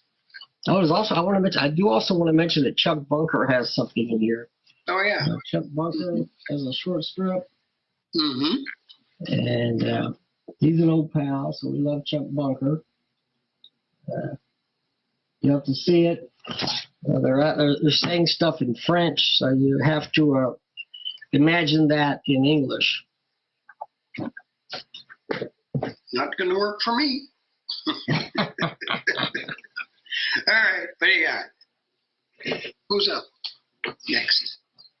Well, we do have Watusi. I mentioned Watusi earlier. I thought you might be going to Watusi. Yeah, we have a new strip by Dale Martin, a new book by Dale Martin with nice, beautiful color covers. Mm-hmm. Here's something I find interesting on the cover. The dog and the cat are having an argument, but the Watusi sticker goes right over the top of the argument. Oh, that's right. It does. Yeah. Yeah. And this is copied by the copycat. So Watusi encounters this cat. Looks in the like a copycat. Siamese cat. A little bit like a Siamese cat. Yeah. But everything he says, the cat repeats. He says, Yep. "Good morning, cat." The cat says, "Good morning, cat." Yep. Yep. Repeats it, drives them nuts. Goes along like that quite a ways here through the book. Yeah, it goes on and on. Yeah. Yep. It just drives Watusi nuts. I mean, the cat is driving them crazy. Yeah, I'm switching ahead a couple of pages. And he says, "What do you think you're doing?" Where are we? Right up here. "What do you think you're doing?" So the cat says, I think it's over here. "What do you think you're doing?" Yeah. So it goes on along like that, and it's driving Watusi crazy. Yep. And he's being followed. The cat, it's just very sad, but the cat, after doing that all that time, I guess I'm going to give it away, but the cat was in the manhole, unfortunately. Yeah, but that's pretty funny. He does fall in, and Watusi says, "Say goodbye, cat." And so the cat goes down in the manhole, "Goodbye." Yep. And then Watusi laughs because he's gotten rid of the cat. So he walks away laughing. And a couple of panels later, you'll see, hey. The cat responds. We also have Bad Joke Funnies, which is in here. And more Watusi. And Dale Martin it's all Watusi. And the old guy here, this was one of his famous characters. The old guy there. He draws. Yeah. Yeah. He appears in a couple of other stories. And here's Dale Martin himself, right on the back, right there, where my finger is Dale Martin. That's him with Watusi. See that? That's Yep, Dale. there he is. Meet real comic creators like this guy. Hey, Watusi, Dale's bringing lots of his comics, including those starring me. So Watusi is promoting Comic-Con. Yeah, Comic-Con. On Saturday, May 18th. Is that in? Well, Dale lives in Tennessee. I don't know which Comic-Con this is. But, I don't know. It's got to be in Tennessee. Dale lives in Tennessee. It's might be a library, Benjamin L. Hooks Central Library, 3030 Poplar. Don't miss out. So now this book is $2 on the cover, but postpaid is $3. Postpaid $3 from Dale. Mm-hmm. I'll have his information in the description. And Dale was nice enough. We have a little form to fill out, and he filled it out, so I have all the information for. I'll put it in the description of the comic. Dale is totally a star in this book. I mean, his style of cartooning. Nobody else is quite like Dale, and nobody else is quite like Watusi. So, Right. This is something we really enjoyed. Yeah. You know, Dale and I went to space together one year. We drove together. Yep. I think you mentioned that somewhere along the line. Yeah, long time ago. But we did. All right. Onward and upward. What do we got next? Any idea? How about Newsome's Stories? Oh, you finally got that one. Yes, I told you. I didn't know you had that one. Oh, my I told goodness. you I got it. It took a little while. Yeah, it did. The first time he sent it, it never arrived. The second time he sent it, it came in a couple days. Okay, Keith Newsome. Keith Newsome. Memphis. I met him His stories are not last year. any stories you've ever seen or read before. They are completely different. I can't give you the endings of them because it will ruin it, but the endings of his stories are completely different than you will expect. I can tell you that. And the artwork is really cool. Yeah, Keith is a terrific artist. I mean, very cool artwork. He's a terrific artist. Some of this stuff is like Twilight Zone stuff. Like Twilight Zone stuff. There's very much. There's some strange stuff with, strange endings. You just will not expect these endings. I can't get over the way he's very clever with his endings. That's a nice panel there. You don't expect what happens. For sure. And in fact, there's one book here. This is 64 pages. And I disappeared. Pages. And you disappeared. There's one story with no artwork at all. Yeah, just word balloons on that one. Yeah, just word balloons. Just word balloons. Yeah, the thing is, when Larned and I, when we were at Space last year, and Dale came over, Keith came over to our table, and he gave us both a bunch of zines. But he didn't give us the same ones. He gave us different ones. There were certain issues that Larned got, certain issues that I got, and but all of these books are together in this one volume. Yeah. And it's quite a great book. It's quite a wonderful collection of stories. Just cool. Yeah, there's just so much stuff in here. Yeah. Some of it's very moody. Some of it's very emotional. Yeah. And he's good. But it all is indicative of very talented. I just I can't emphasize enough the artist and writer endings are. All I can say is you will not expect it. Yeah. Very atmospheric. Yeah. Yeah. So, thanks, Keith, for sending this. Thanks so much. We appreciate it. On the back, he's got an ad for more of his titles coming. And we're definitely looking forward to those. Yeah. So, Keith is an interesting guy. He plays bass guitar, and he goes back a ways. He was in a rock band years ago. And, you can see pictures of him. He shows pictures of himself. Like on his Facebook, you can see pictures of him, and he was young and was thin, and he was playing that bass. And he also posts videos occasionally of himself playing that bass guitar, and you go like, "Wow, this guy's really good. How come he's not like world famous?" I mean, he should be. Not only is he a great musician, but he's a great artist and writer. So. And this is $10 for 64 pages. $10. And definitely worth it. Yeah. Worth every penny of that. That's for darn sure. That's a cool one. Okay. Now we're coming up to it. We got Yeet is coming up. You know that, right?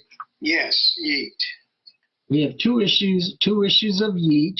Yeah, we each have 2 issues.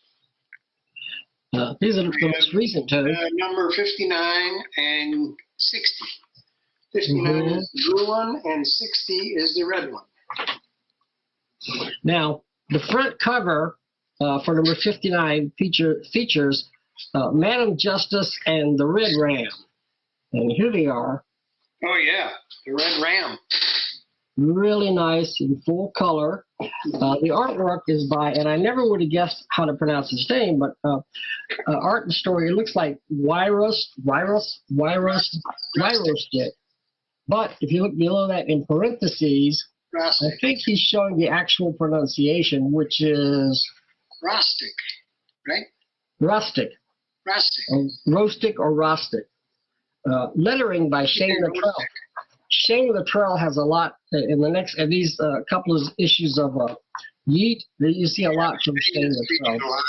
He wrote this. I'm a terrible letterer, so when I see someone like Shane doing such a bang-up job on the lettering. I'm sorry, he did not write it. He did the lettering. Did the lettering, right? Yeah.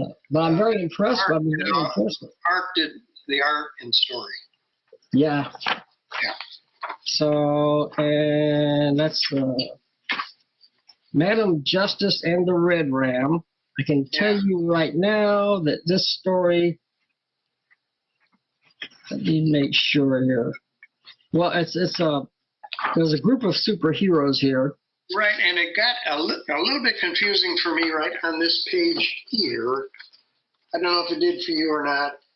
The red ram apparently gets wounded, shot, and in the next page, if you don't realize it, the next page is a different superhero pops up.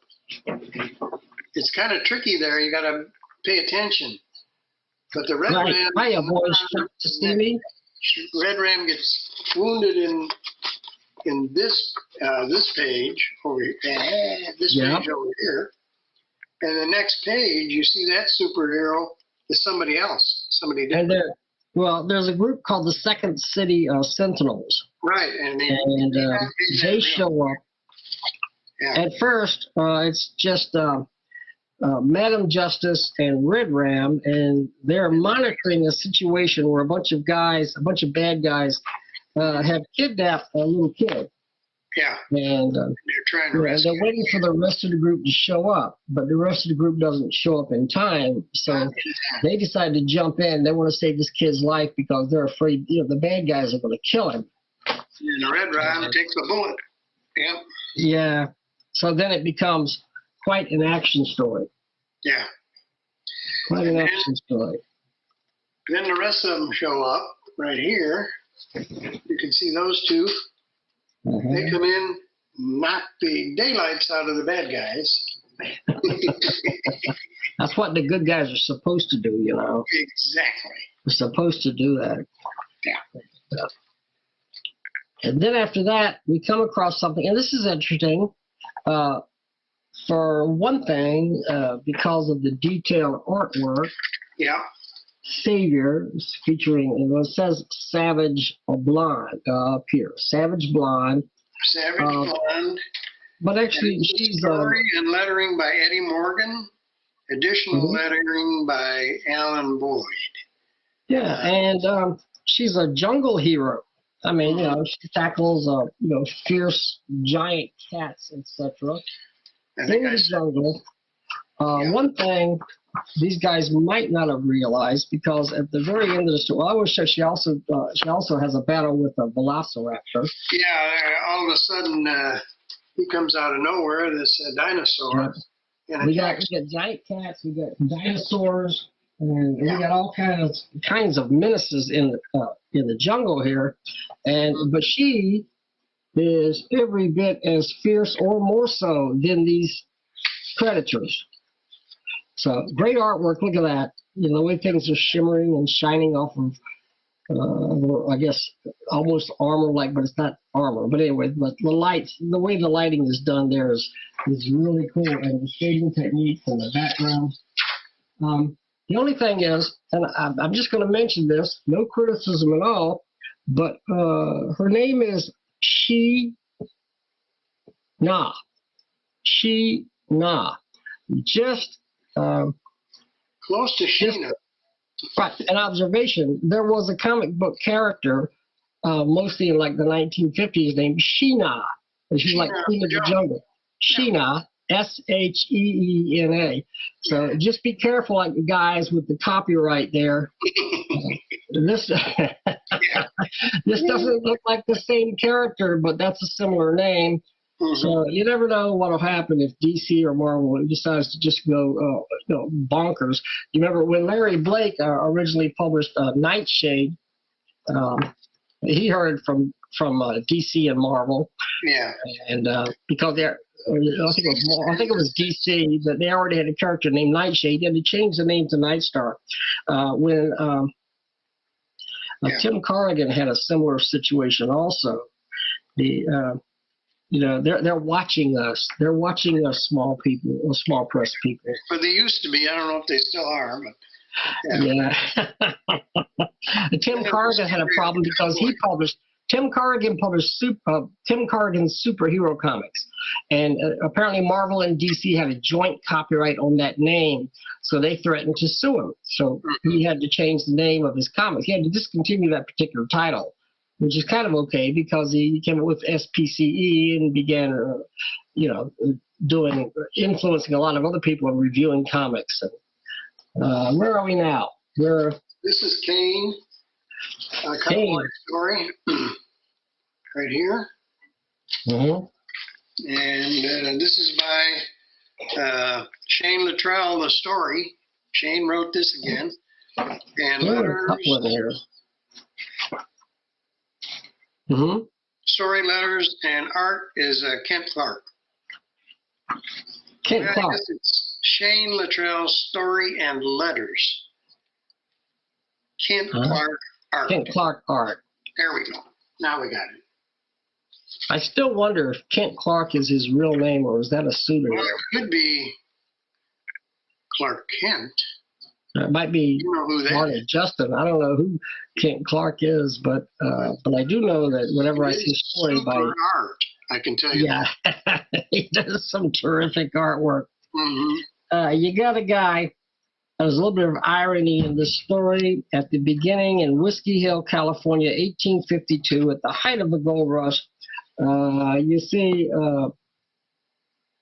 a giant bear in the room with what is that, a bull?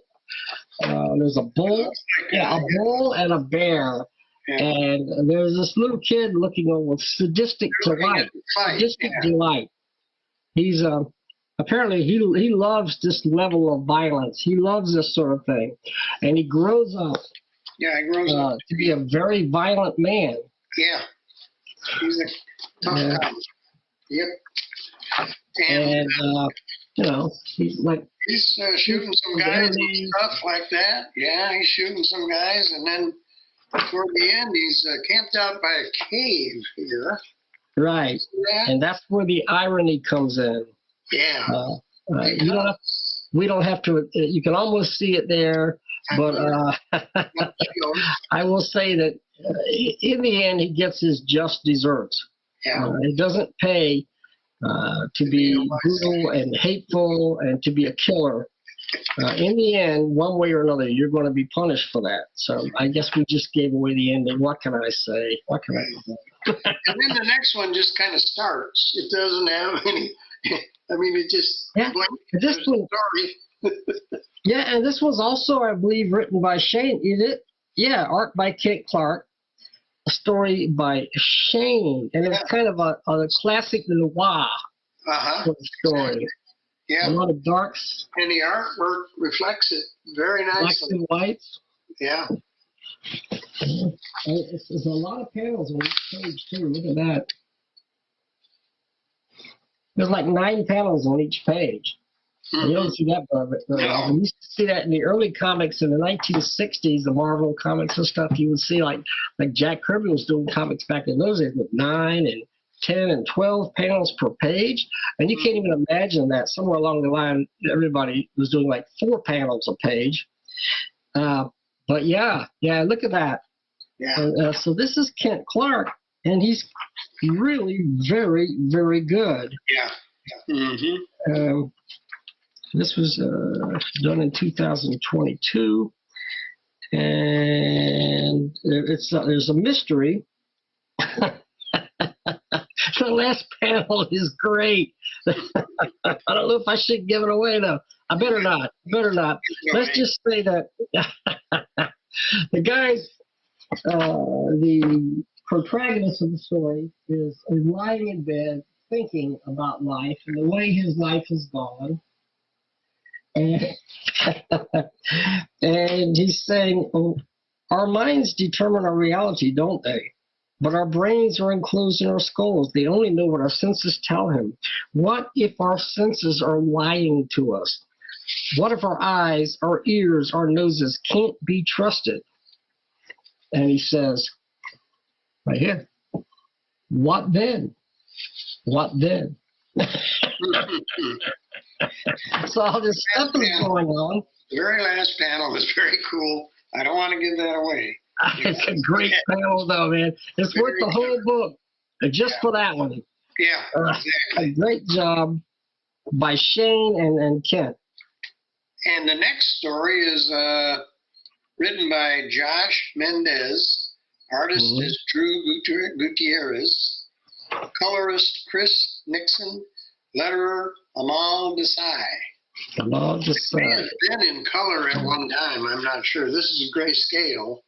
Yeah, because it does say colorist, Chris Nixon. Yeah. The fact they had a colorist must have been in color at one point. Yeah. It has to do with a group of superheroes. Yes, it does. Their battle with a particularly insidious, terrible bad guy. Mm-hmm. With some really nice artwork in black and white or grayscale or whatever. Yeah. It gets pretty crazy. I will say that. Quite action-packed. Toward the end here. And it's to be continued. We're not giving anything away. It's to be continued. So there's some strange atmosphere. Yeah, that's what I was going to say. There's some interesting storyline here going on. Yeah. Pretty cool. Yep. So that's really nice. And then towards the end, Steve Shipley has one in here, and that one is a story by Ronald Carell and Steve Shipley. Scouts. It's about Girl Scouts. It's a true story. It's about homeless Girl Scouts. Girl Scouts, yeah. Who were selling Girl Scout cookies in the city, and it's actually a true story. And it's a little bit poignant, that's kind of moving. That's kind of nice, and always great to see artwork from Steve Shipley. Oh yeah. And then William Messner Loebs. Yeah, William Messner Loebs on the back here has something, which is only 2 pages. Bill Messner Loebs is a terrific artist, a terrific talent, terrific story. I mean, all the way around, he's great. And he actually did this story. He did this story for DC Comics many years ago. It was 100. DC Comics asked him to submit an autobiography of his life, and he created a 130-page epic. This is only 2 pages of that. Did you catch that, Larned? No, I did not catch that. This is only 2 out of 130 pages. Did they ever publish it? At the very last moment, DC said forget it. They dropped out of it. And so if you read down at the bottom, and it says some people are trying to. Oh, shading was done by Steve Shipley, and Scott Mullen worked on this too. But it's an autobiography of Bill Messner Loeb's life. He's a one-armed cartoonist, but has tons of talent. Drawing of the one-armed man, right? And so some people are coming together. They want to publish this thing, all 130 pages. Can you imagine? I mean, here's a guy with only one arm, and he's working on his epic autobiography of his life, and DC has offered him all this money and everything to publish, and then they back out at the last minute. I mean, can you imagine how that must have felt? Terrible. Can you imagine that? I mean, that's just wrong, man. It's mean, yeah. Yeah. But some people are working to get this published, and apparently it's going to be published, the entire epic, pretty soon. So we'll have to keep track of that. And well, not these 2 pages alone. These 2 pages alone are quite nice. Right. Right. So, yeah, there's a little bit of Joe L. Corrales on the other page here. Head on out. It's kind of a pretend ad here for Yeet Candy. Yeah. So you can get your Yeet Candy. Flour. I guess it's flour, candy. It's flour. Yeah. looking at it about ginger root and rhubarb. Ginger root and rhubarb yeet candy, presented to you by Joe Ellie Corrales. So, Cost of Flour Bakery. Okay. And the back cover features The Black Fury by Eddie Morgan and Mike Cody. The Black Fury has been in Yeet before and will appear in the next issue that we're getting ready to talk about real quick. Well, that's pretty close to the chest thing there. It's pretty close to the Punisher. See that? Yeah, pretty close to the Punisher. And here he is again. If you look at Yeet number 60, yeah. And this is the White Warrior, but on the inside front cover, we have the Black Fury there, battling against the White Warrior. Yeah, the Black Warrior right there. Yep. So, yeah. And then we get into this story, which is number 60, and the episode The White Warrior by story, artwork, and lettering, Eddie Morgan. Lettering and coloring, Alan Boyd. This story primarily appears in a lot of large panels, a lot of large dynamic panels. It's there's no panels. It's just it doesn't use panels for this. Pretty much full pages, I guess, huh? Yeah, there are no panels. They're full page illustrations. Yeah, with a lot of action. Yeah, look at it. Just keeps just action. Yeah. So, and the White Warrior is a good guy, but there are evil forces who are they worship like Nazis and stuff. They're evil, I guess, Aryan bad guy, American Nazi people. And he ends up, this guy ends up battling against, they look like clones. They're people just like him. Yeah. And he's battling. Yeah, that was a little hard to follow. Yeah.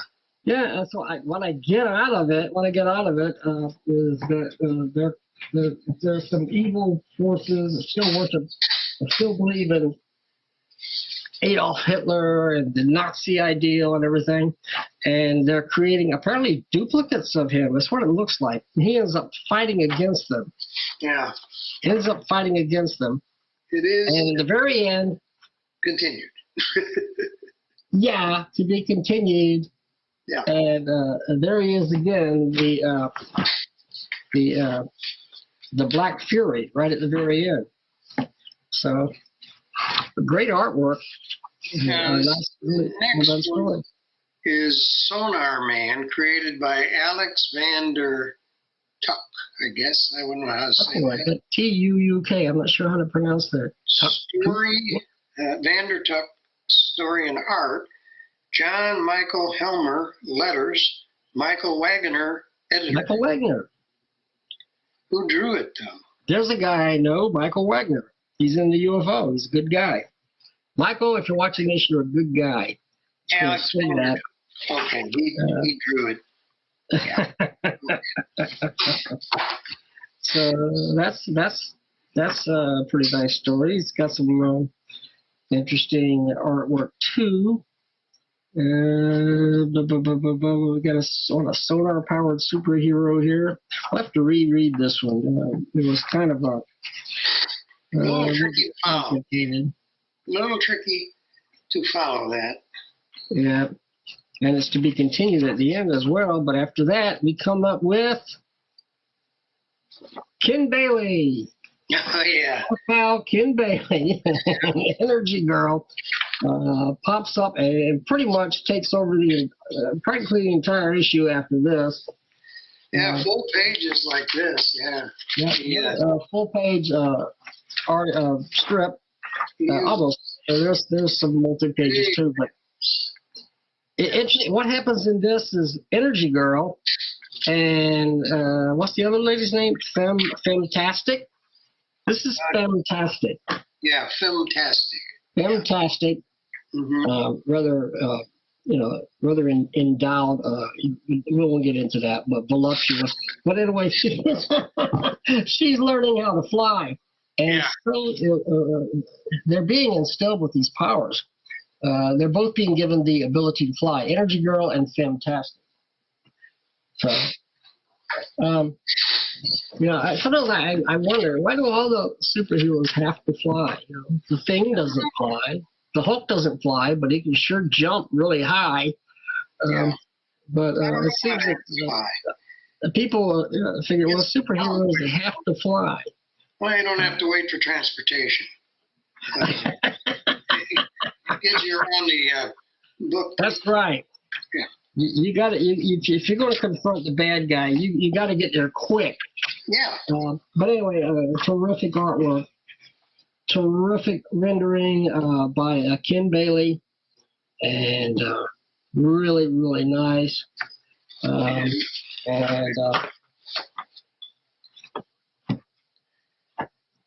a picture of Black Fury and some really detailed artwork in a story written by Tom Powers. Extremely detailed artwork by Brad Linder after that. Yeah. The Crimson Terror. Look at that. That's some great artwork there. Woo. Yeah, the inking is fantastically detailed. Just fantastically detailed. And now this story, however, reminds me, it totally reminds me of Batman. Bruce Wayne. I would say a little bit, yeah. Yeah, you have like a billionaire yes. hero. He's a billionaire behind the scenes, and he's a hero, and he's in touch with the police commissioner. And so that's very reminiscent of Batman. It's very similar to a Batman story. Yeah. I don't know that recent Batmans have had this great artwork, though. Very, very cool artwork. It's really cool. The inking is just incredible. You got to hand it. You have to get from their Patreon page. You have to, I think aren't these $5, Steve? You know?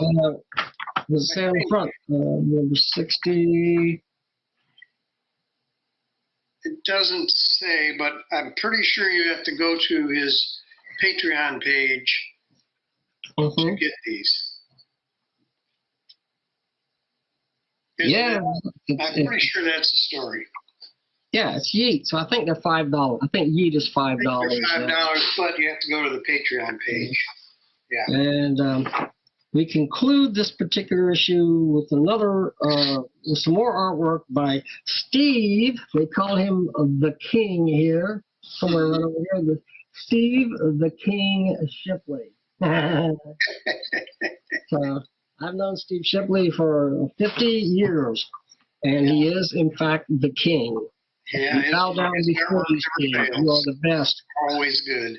Yeah, so this is the Rugettes, written by Peter Welmerink, Peter the Man Welmerink, it says. So there's a lot of heroic action in here, especially the female superheroes that are so popular these days, you know. You like action. Yeah, plenty of action. And it's good to see Steve Shipley, his artwork better than ever. Absolutely better than ever.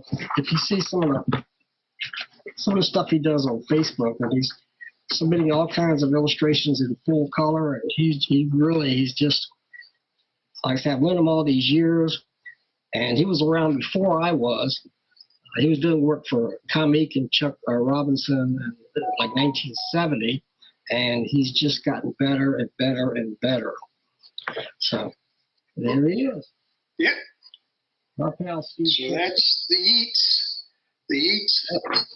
Yep. Now, all right, we always save the best for last, and Cranium Frenzy. Cranium Frenzy 31, the special Sebastian Cabot issue. Now, I told Steve Willis, I've been waiting 30 years for somebody to do a Sebastian Cabot comic book. Never expected it would be Steve Willis. Yeah. But finally, we have it. And here it is. Here it is. Right here. You watched some, what was that show, Family Affair? What was it? Well, he was on that, I believe, and made a lot of movies and things like that. And yeah, Family Affair. Sebastian Action. Used to see him on Family Affair. Very distinguished gentleman. And here he is, Steve Willis, his tribute to Sebastian Cabot. Yeah. So, what do we got? Well, we have actually. Steve is resisting the urge to be taken over by Morty. You see him beating himself in the head so that Morty cannot infiltrate his thoughts when he works on his new comic. And now he's, Morty's upset that he's doing a Sebastian Cabot comic. Right. Morty's not happy about that. Steve Willis, he's going to do it anyway. Yeah. So Morty says, so SW thinks he can keep me cooped up in this brain cell A. Well, he's got another thing coming. Yeah. And you see Morty trying to bust out of the brain, yes. his cerebral prison there. Yeah. To he's take over the comics control room here. Yep. So and he gets into the control room and he starts pushing and pulling and deploying levers, you see. Now he has no idea what he's doing, but he just kind of erased this guy here. Well, he starts to manipulate the story. Yeah, and he erased this guy here. Yeah. He erases that guy. I'm gone. Everything's out of order. He's pushing and pulling buttons. Yeah. He inserts a drawing that Steve Willis did 40 years ago or something, and he inserts that in there. And the panels are all in the sequence. Steve is not too happy about it. Like, what the heck is going on? Something that Morty, in fact, Steve Willis drew that picture in 1966. So yeah, long time. So this all just pops in the story for no reason. Morty is insidiously pulling levers. Here, the panel requires laughter. Let me just, do you see the panel here requiring that laughter? Well, on the next page, Steve says, a laugh track in a comic? This one goes totally off the boards, man. This is totally nuts. Oh, yeah, this is really crazy. Oh, yeah. So, Steve has to get Morty out of there somehow. Morty's interfering with the comic, so he drills a hole in his head. He drills a hole in his own head to pull Morty out of it, you see. So, there we go. Recalibrate. Morty busts out, and Steve has to restore the story to some sort of normalcy. Of course, this is Steve Willis comic. This, of course, is not possible. So, well, he drilled a hole in his head in that panel right there, right? Yeah, that's what I'm saying. They had to pull him out of there. And if you notice, the noise that the drill makes is Buzz Bazizink, who is a friend of Steve Willis's. Buzz. Oh, okay. Yeah. I didn't catch that one. Okay. Yeah. Yep. So there they go, and okay. So got him out of his head, and it says recalibrate. Ooh, he's bleeding a little bit there. Look at that. I know. I saw that. Morty had to stick his finger in the hole to stop the bleeding. Finger in the hole in his head to stop the bleeding. That was pretty much that story. Now we have Sebastian Action, take 2 over here. You have. In Checkmate, he was Dr. Hyatt, which I didn't see. And Mr. French and Family Affair. Talking about Sebastian Cabot. But you have this other guy here, this other character. Mm-hmm. He says, "This is my opportunity, and I'll grab it. 1,000 times a day, I will yell out, Sebastian Cabot. Sebastian Cabot, Sebastian Cabot. Yeah. Sebastian Cabot, Sebastian Cabot." And he goes on for pages. Now, let's see what happens on the next page. Oh, I'll be darned. There's 4 panels of Sebastian Cabot yelling. Yeah. Keeps on going, yeah. Yeah. And, and it comes down. I mean, this is not normal, folks. I mean, you have to have a particularly sort of a deranged mind, but a very funny deranged mind in order to pull this off. Yeah, and Steve does have that. Thank goodness. We're so glad. Deranged mind to appreciate it.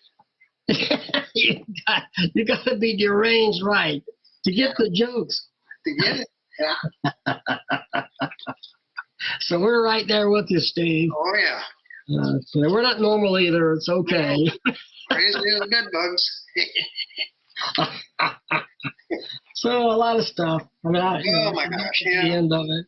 It gets crazier and crazier. Steve Willis comic book. Nothing. At one point, you have like 5 Sebastian Cabots all there in a row, and just really wild, strange stuff, which is exactly what we have come to love and appreciate about Steve's comics.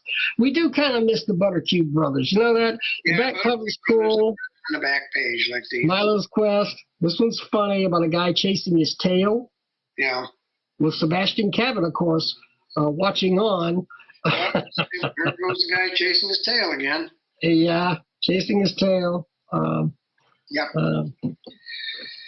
Well, if you are a Sebastian Cabot fan, like Steve and I are, you will want to get this. You can't pay for it. Sebastian Cabot You fan. have to send the man postage or a comic book of yours to trade him for something of value. Not money, because he does not value money. And there are the extras as well, like this here. Yes. Digging for clowns on the coast. Digging for clowns on the coast. So this guy's digging up clowns. This is St. Peter Flat, Washington, Ferry County. I've fallen and I can't get up. This is a Morty comic.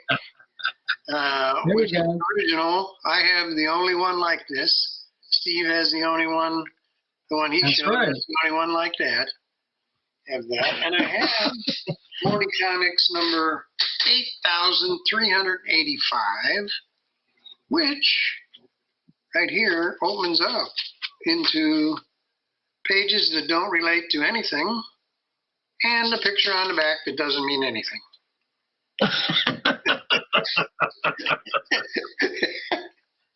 Which means they mean something. They mean something to us.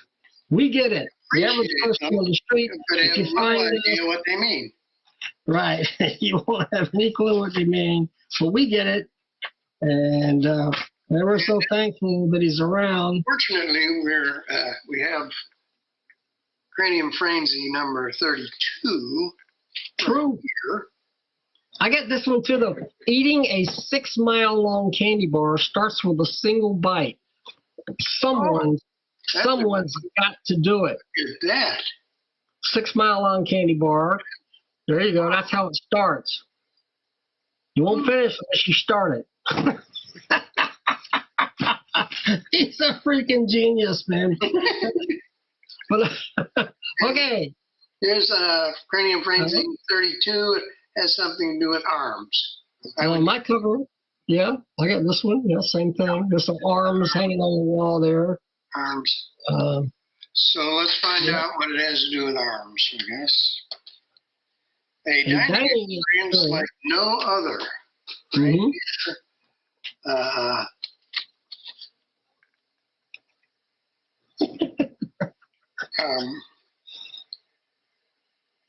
Well, it starts out with a Gumby-like figure. I forgot the name. I was trying to think of the name of that figure, but I can't think of it. Yeah. It has a name, but I can't think of it. I think he says it later in the issue. I think it's in there somewhere. He does. I remember seeing it. They're going to a restaurant, apparently a kind of a fancy restaurant. Wait a minute.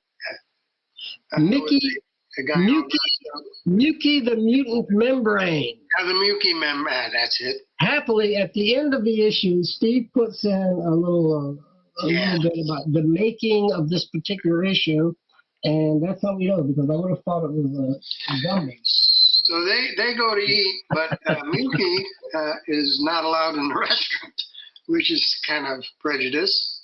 Right, because he's Muki membranes, but he is not allowed in the restaurant.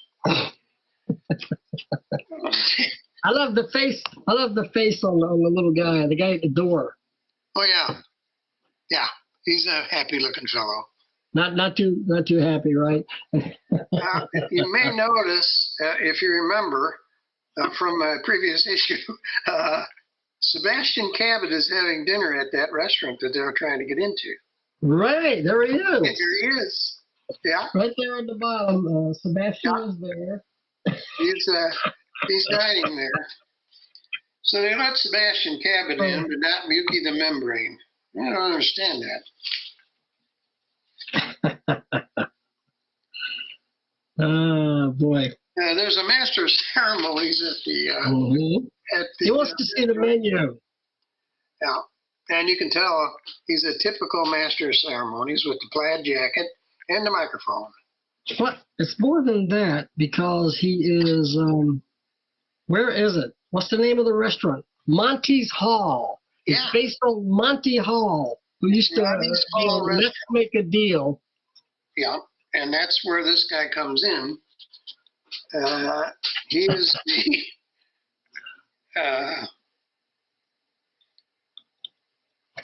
he's the master of ceremony. He's the host. Yeah, and you have to pick what door you want to get your food. Right. Door number 1, door number 2, number 3. Number 3. Let's make a meal. Let's make a meal. So there it is right there. Hosted by at Monty's Hall, by apparently Monty Hall. And this guy here, the names that Steve comes up for some of his characters, this guy is Snoodle B. Clapsaddle. Yeah. Mm-hmm. So Snoodle winds up picking the meal. Door number 2 he picks. You see that down there? He picks door number 2. So let's see what you didn't win, Mr. Snoodleby Clapsaddle. Let's see what he didn't win. Yeah, that was going to be over here, I think. 2 goats. He apparently did not win the 2 goats. Looks like they won't be slaughtered on stage for your dinner tonight. He didn't pick those. So.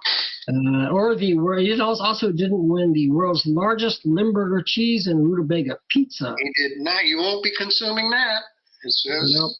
Nope, he didn't win that either.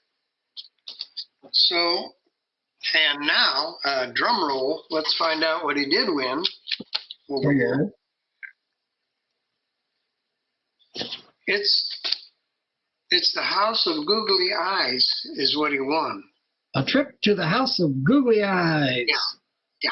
Yay. So someone in the audience tries to contest. In the audience. Yeah, right here. Somebody in the audience tries to contest. Yeah. This isn't fair or whatever. And he's quickly dispensed with. The audience reacts over here. The cricket sound effect. That's all you can hear is crickets from the audience. They're so excited. A dining experience like no other. In any case, The audience is screaming, "Googly eyes, sacrifice." Our hero, whatever he is, Slapdoodle or whatever, it's easy to forget these days. He's kicked into another. He's kicked out of that room into another room. He got into another room there. Yeah. Yeah, and it looks like he's in his long johns there. Yeah. Says slam of no return. So he can't get out. He's in a pool with a bunch of other guys with googly eyes. And apparently, if you win this particular prize, you go to this room and you will eventually all that will be left of you will be a floating head with googly eyes. Floating head googly eyes, guys. And then these arms start coming out of the walls. And he asks, there's where the arms come in. The arms are chasing him. Yep, flee. So he's fleeing, and one of Steve's most pronounced sound effects. Flee. That's all it takes. So there's a whole escape scene here. Yeah. Losing my voice. I've been talking for so long. We did another show before we did this one. We've been online. We've been doing this for like 4 hours. No kidding. We're very busy folks. Yeah, we're very busy. We're in demand very much. We're in demand. Yeah. I can't even keep up with this. The arms are chasing them and everything else. Well, at one point, he's hiding under the rug to get away from the flailing arms. But there's other people down there, and they don't want him down there, so they kick him out. And so totally, this is not normal stuff. I like this panel. At one point, he says, "Good thing I remember my U.S. Navy semaphore training. Maybe someone out there will see this." He's looking for help. He's got the flags there. Maybe someone will see this, and he's using these flags to signal help. If you're stuck in a Steve Willis comic, you'll be in that particular condition. You're going to want to get out. Yeah. You see, whatever you do, it's really hard to get out. Really hard to escape. Yeah. Very crazy. He does escape, but the people who actually, it's not people, but he's helped to escape by some alligator. An alligator. So how do you think that's going to go? I just can't tell you. I'm not going to read any more of this. No. I don't think my voice is going in front of this. I don't want to give away the ending. Giving away the ending, we don't want to do that. So what we do is end it. How about that?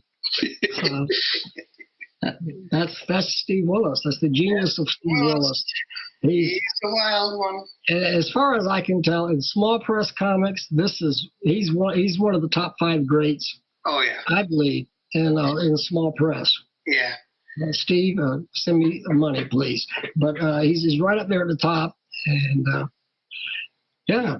So always a pleasure, and he's so prolific, and we keep getting stuff. He just keeps going and going and going. Yeah. Yeah, I hope it never stops. Yeah, me too. My mailbox is very happy now because it's like 2 times a week I get something from Steve Willis. Yeah. Well, have you written Steve? A happy mailbox. Have you written him by any chance? Do you write? I need to, Steve. I'm sorry, I'm slow on answering letters, but I'll get to it. Yeah, I try to correspond with him because I just think we should. I mean, he's sending us all this. We owe it to him. We owe it to him. Yeah. After all, he's doing it. Yeah. Okay, I think we have done it this time. How long was that? Next time, be sure and subscribe and make sure you hit that bell notification so you know when we have another episode coming up because we can only do them when we have comics. So we will see you next time. Next time. Adios. Adios.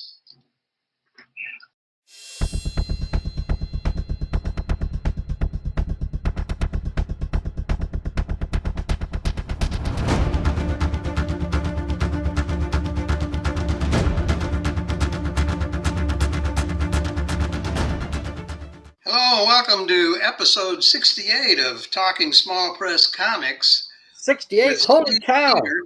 That's my age, man. I'm 68. Yeah, our show is as old as you are.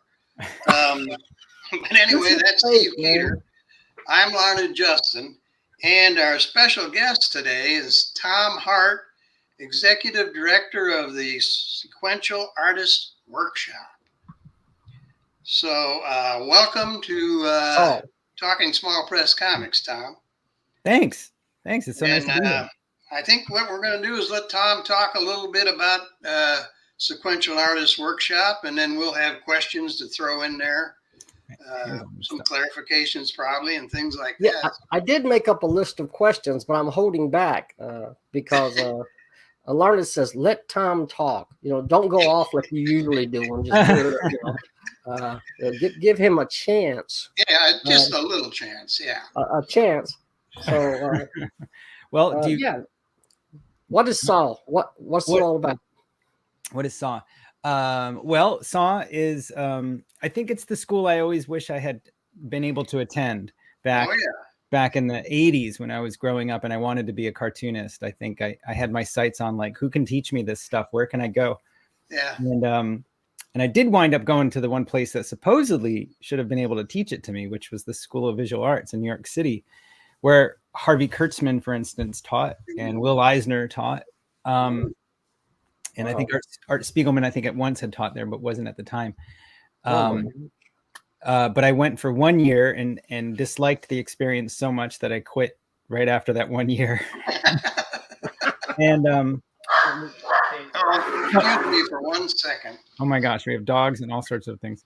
We're not set up like we should be. Is that his dog or your dog? That would be his dog. I see. I have no dog. Just wait for him to You mentioned Gainesville. I've been to Gainesville. My daughter Kathy, since we're waiting for Larned, my daughter graduated from UF in Gainesville. Oh, nice. And she was 2nd in her class. So she's darn smart, and she makes 4 times as much money as I ever did. And you know what? Both of my daughters, they love comics. But this is the interview's about you, but we're waiting for Larned. So I'm just I know. So both of my daughters love comics. They had to, because they grew up with a guy who had a room full of comics, who was doing comics every day, small press comics and stuff, and drawing and writing and publishing comics. Yeah, but you know what? They were into manga. We lived in a community, and it's sort of an Asian community in downtown Orlando. And where's Larned? Okay, I'm filling in. Don't worry, Larned. We've got it under control here. And both of my daughters did comics. But they did them very much in a manga style. Not like me. I was, influenced by Stan Lee and Jack Kirby and Steve Ditko and those guys. Sure. Because I'm kind of older. But Gainesville was cool. One thing about you, because when you live in a college town, everything is like it's like you're still in college. Even when you get out of college or you get out of school, it's a college community. So everything is really cool. And Larned would agree, right, Larned? Yeah, sorry about that. My grandson came over. He had a problem. He needed something, and I was trying, and I can't find it. So he's looking for it. And the dog is out of the way.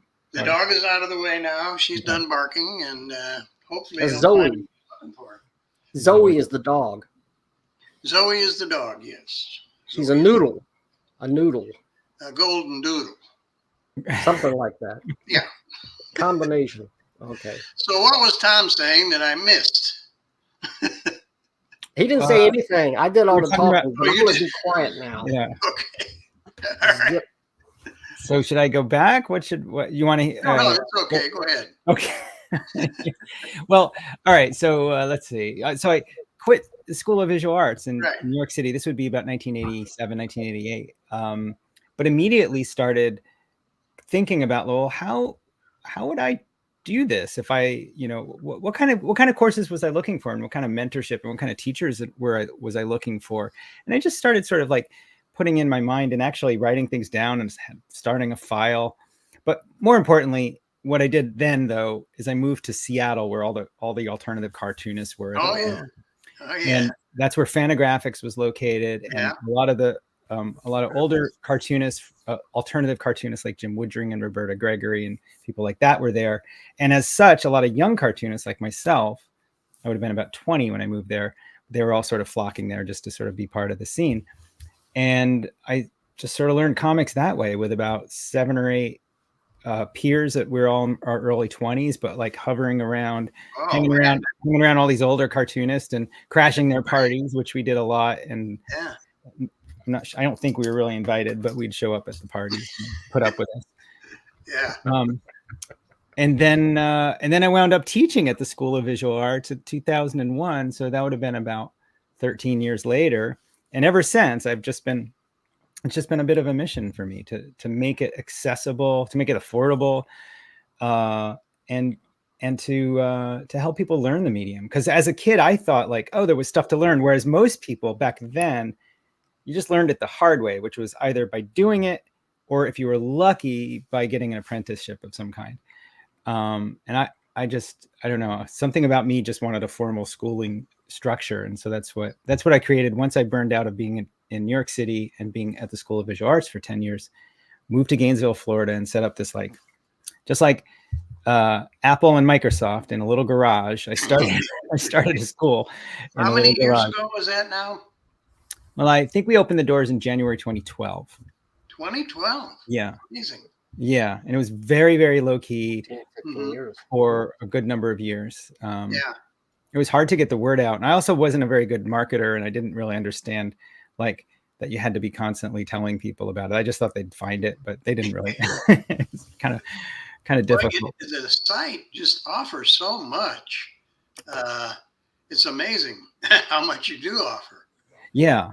Well, thanks. Yeah. In around 2017, we started expanding online, and we realized like we've got a lot to offer, and it's very hard to get people to come down to Central Florida for a long period of time, or to engage in the local community. So we thought like, let's expand outward and do that online. So very lo-fi, as you noted, my microphone settings are often wrong and things like that. But we expanded, in 2017, slowly building up. And now we have like hundreds, 1,000, couple thousand, I'm not sure, members who are sort of around, hanging around. We always have a couple hundred engaged in a direct way at any one time, taking classes and things like that. Mm-hmm. Yeah. Wow. That's 1,000. Well, I think so. 1,000 members, really. Well, it's hard to get real accurate numbers sometimes. We have 10,000 people on our email list, but that doesn't mean they're all opening the email. So but I think at any one time there's sort of, well, I don't know. It's hard to know. But and the instructors now, like, how did you decide on instructors, or who was going to do it, and all that kind of thing? It'd be difficult, I would think.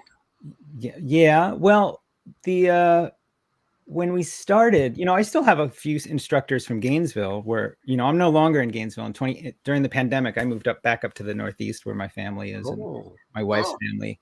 But we still have some instructors from Gainesville, like Justine Anderson, who did work for DC, and Sydney Davidson, who's a great illustrator. So some of them came with us from Gainesville. Others, well, we do these free Friday night workshops, and that's sort of a way to for us to get to know new instructors. Maybe they're younger, maybe they've got their first book out or something. I don't know. We're always trying to expand both our base of students, but also teachers and mentors and things like that. I saw this guy on your Friday night workshop a couple of weeks ago. I saw it right here. Yeah, he was there. It was Finn McCabe's workshop. I remember. Didn't make it last Friday, but I will make it this Friday. So. Oh, good. Yeah, that one is Andy Kozlowski, who's also another Florida person. He's from Tallahassee. Okay. I'm sure he's in Tallahassee. Yeah. So you offer that's free. Friday nights are free. Anybody can do that, I guess. Yeah. Yeah. And then you have things that you do. There is a cost to. Right. We have some like 4-week courses, and and some intensive courses.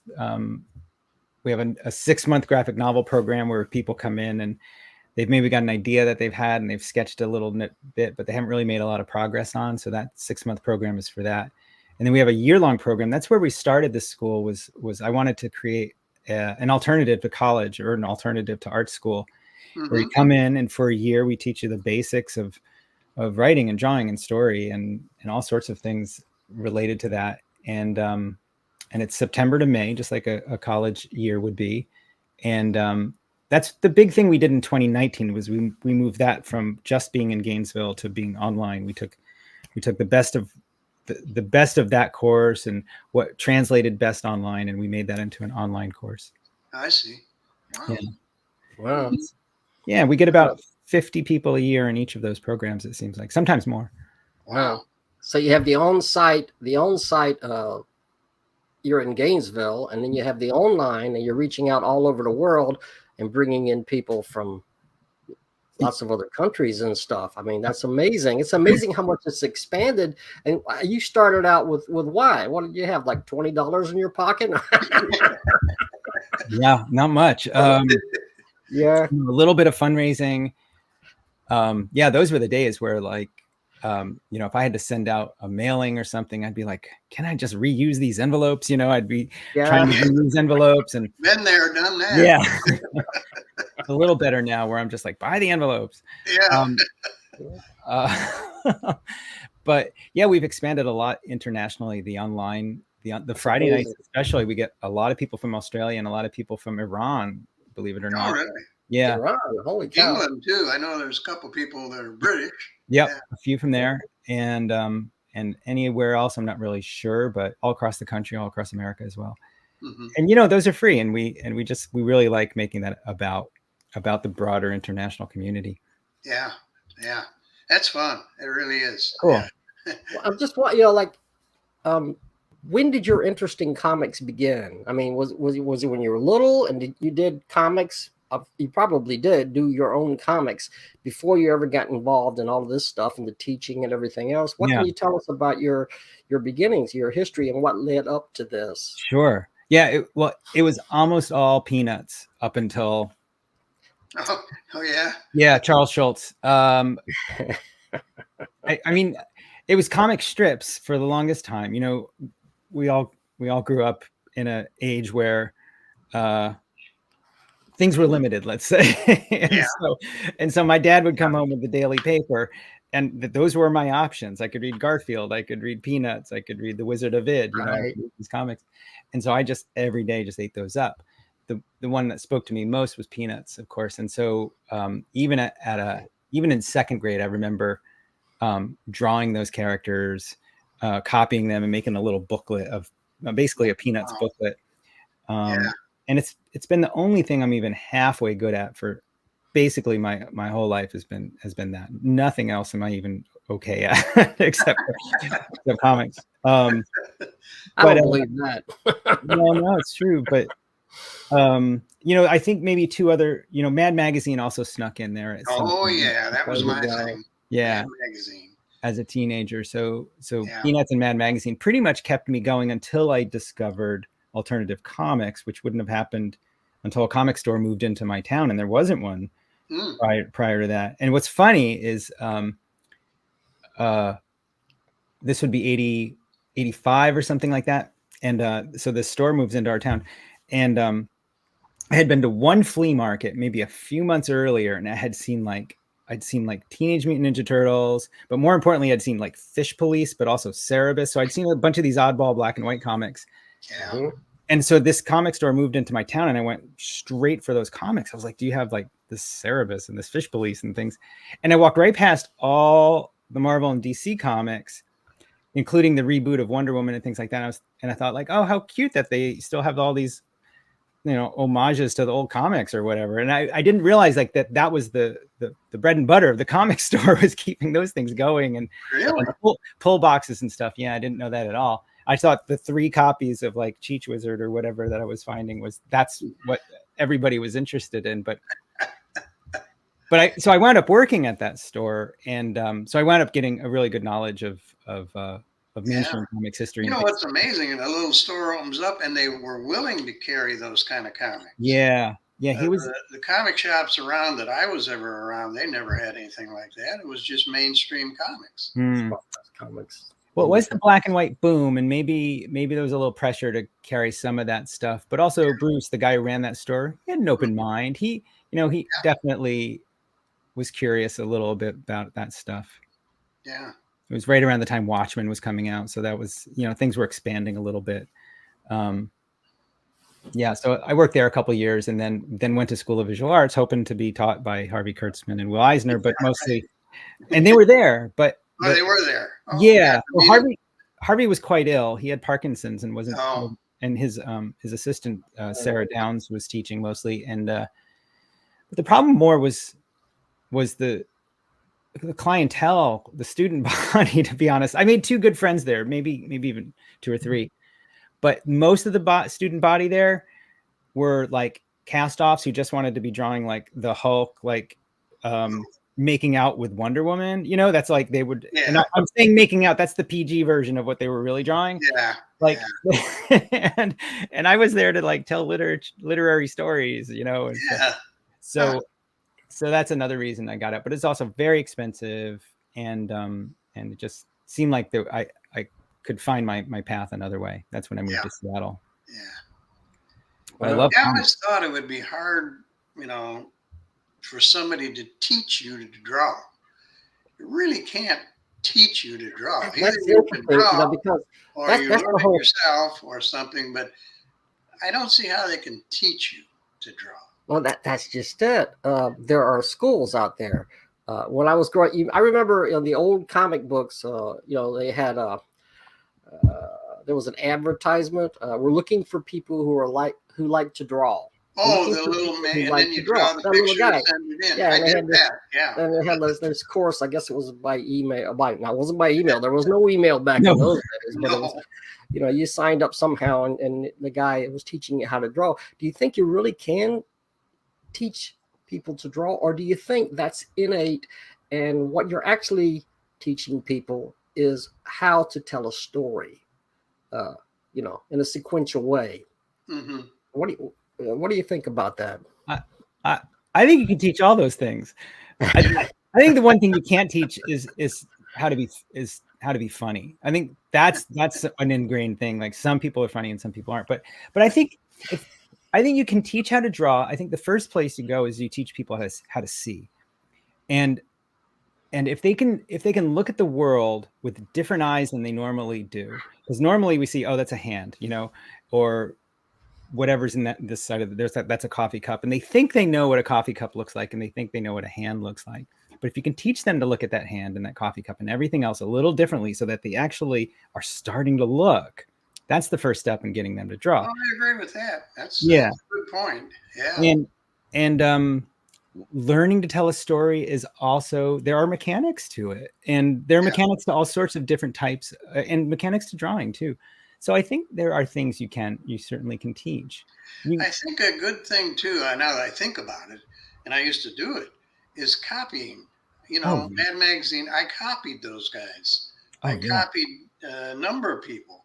I just kept copying until I didn't need to copy anymore. Right. So you were teaching yourself how to draw that way. I think that's, that's a good point. And you know what else? Tracing. Tracing is great. Yeah, I did some of that, but mostly copy. Yeah, I did that a long time ago. Some writers, I've heard stories about writers who will write out a short story that they really admire, word by word. They'll just type it out. They'll look at it and they'll type it out. And that's kind of like tracing, and it gets you used to understanding the kind of decisions that somebody makes while they're in the process of writing. Sure. And that's the same way with drawing. When I used to teach inking a lot. We don't ink as much anymore, sadly, but I used to teach inking a lot, and tracing an ink line is wonderful. And tracing a bunch of ink lines or some hatching, it really shows you like, oh, the artist was thinking about this. Here's why that artist made that decision. And I can make similar decisions, or I can make different ones, but I'm still going to make them knowing what I'm doing, Oh, cool. Yeah. Before we get too far down the line, I wanted to ask you about the 90s project. Mm-hmm. We were a little bit involved in that. And why don't you tell everybody about the 90s project. Well, I don't think maybe that's not the exact title. But. Yeah. Well, I was at a festival, and there was a panel about 90s comics, and short story, just to make long story short, I just thought none of the questions were very good on that panel. And I thought they don't have the right, they don't understand.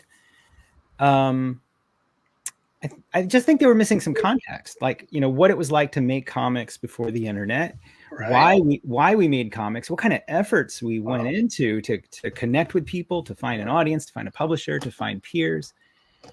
And so I thought, like, I think we just need to record some stories. I don't want to like go, I don't want to try and like assess everything and be an editor or anything like that, but I just want to collect anybody who was there. I want to hear what they have to say about it, because we're losing that time. And I never thought I'd be old enough to say, oh my gosh, we're losing, we're losing our generation. But I know, but we're losing what we're definitely losing because of technology is a memory of what it was like before all these digital tools. So I started really quickly and just put up a website, connected with the University of Florida. That was an important part because I wanted there to be a permanent archive, and started just looking for people that would tell their story.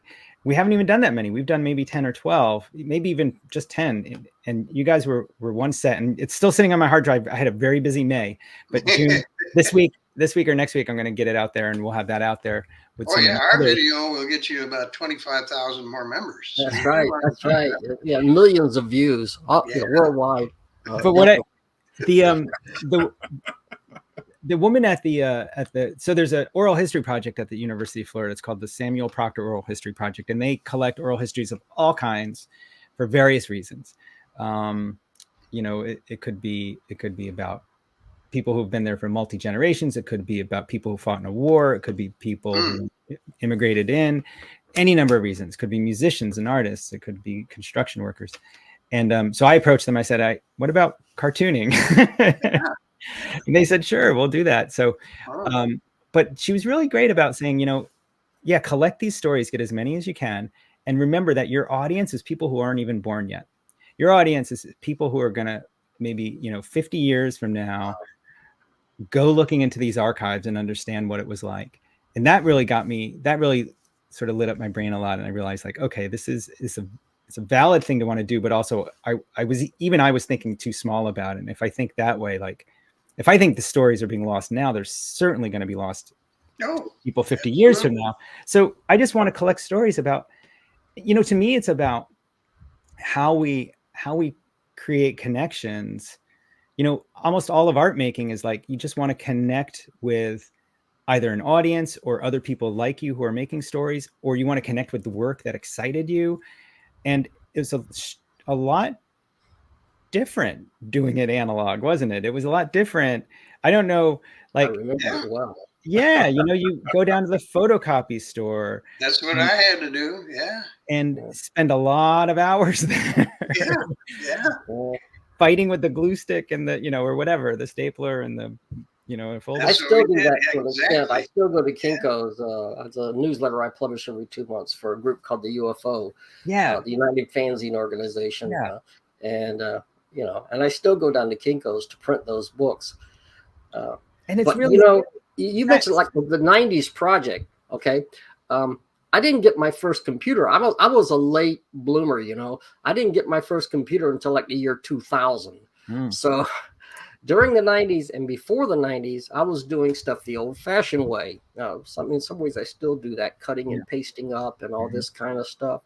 But I even remember before people were doing photocopy.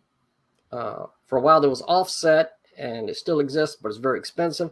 But we used to draw comics on Ditto Masters back in the 1970s. So this goes way back.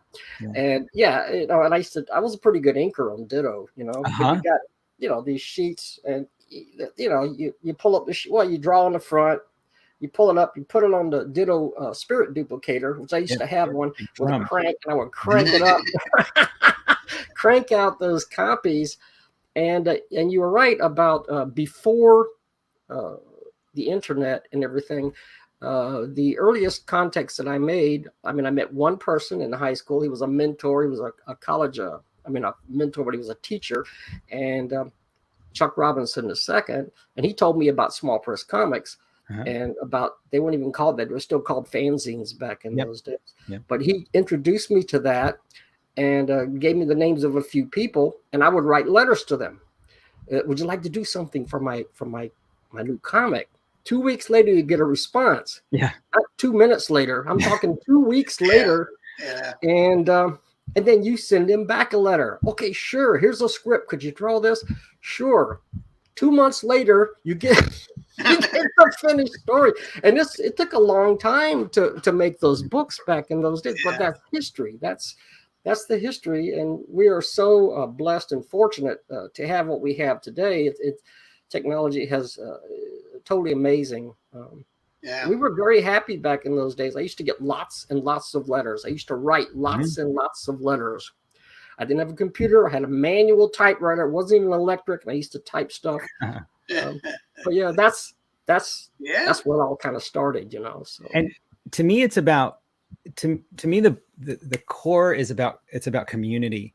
And you were creating community that way, right? And you're still creating community with UFO, right? And it kind of sort of part of my point is that it can be done at a slow pace and still successfully, right? And so sort of my questions are like, who were we when things were slower, and who were we when it was harder to connect? Because arguably it's easier to connect on scrolling media and things like that. But then again, we've got huge epidemic of isolation and things now. It was new, and it was exciting. Because I had a P.O. box at the time. I was afraid to have stuff sent to the house because I didn't know what was going to come in the house. So I had a P.O. box, and I was so excited to go to the P.O. box and open it up and see what was there. Oh, my God. I mean, that was just it. Totally. Yeah. On my P.O. box, I had to make sure I got one that was open 24 hours because if I ever got there and it was closed, I'd be heartbroken. Oh, my gosh. That'd be terrible.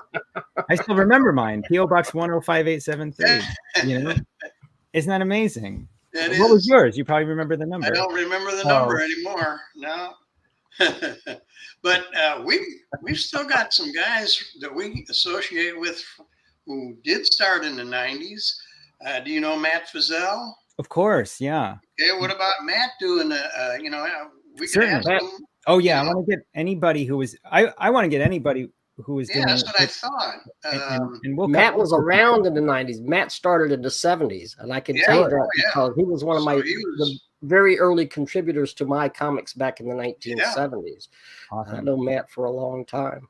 Yeah, and there's a bunch of other ones, that we can give you some names that might want to do it, For sure, I'm hoping. And in case you didn't tell the people, it's both voice only and video. You can do either. Depends on how people want to do it. Yeah. There are a couple of people we're having to track down with if some people you have to chase down, you'll say, we're going to sit you down and put you on Zoom or whatever. And other people are eager to just contribute. But I'm hoping once it gets going that people just keep contributing. Because it's not for me, and it's not even for my audience. It's for 50 years from now, 100 years from now. Yeah. That's very cool. I always think if they're going to make a movie someday about making mini comics in the 80s, like they'll have all this store of oral history to figure out some good details, like because it's probably stranger than they can imagine. I wonder who would play me. I don't know. I think Jack Nicholson. That'd be good. Yeah, that's good. Clint Eastwood would. You couldn't handle the truth. Yeah, Jack Nicholson. Yeah, so I'm hoping that and there's a little bit of nostalgia connected to that. I admit that I probably romanticize those times when because they were when I was younger, but and so to some degree I'm also hoping to connect with the other people who are kind of nostalgic for that as well, and get them to post. But also that's how That's how the cycling of generations works. It's sometimes the older people start telling stories, and somebody's got to write them down. You know? I saw something on I guess it was on the Saul site, but you had a guy, one of the teachers at the school, who was kind of known as a historian. Yeah. And he passed away a couple of years ago. Oh, John Ronan. No, he passed away recently. Oh, recently? Yeah. Oh. He's an old Florida person too, raised in the Northeast, but he was around Gainesville, Florida for decades. Well, in Gainesville, one reason we set up SAW at Gainesville, a bunch of reasons. One is I had personal friends there, comics friends, but also at the University of Florida in Gainesville, the English department there had a colleague, a mentor there named Donald Alt, and he started this comics program, one of the first ones in the country, where a little part of the English department decided to study comics as well. And it was very strange for a while. And his specialty was William Blake, the poet, and Donald Duck. I mean, particularly Karl Barks. So, but he would attract the other sort of oddball English people who wanted to study comics, and John Ronan was one of them. And John, I don't know if your readers know about Bill Blackbeard back in San Francisco, but Bill Blackbeard was kind of the guy who saved thousands and thousands and thousands of pages of comic strip history, which was all being thrown into the trash because microfiche came along. So microfiche came along, these little tiny pieces of plastic, and newspapers were getting rid of their old archives, including pages of comic strips this large and beautiful and full color.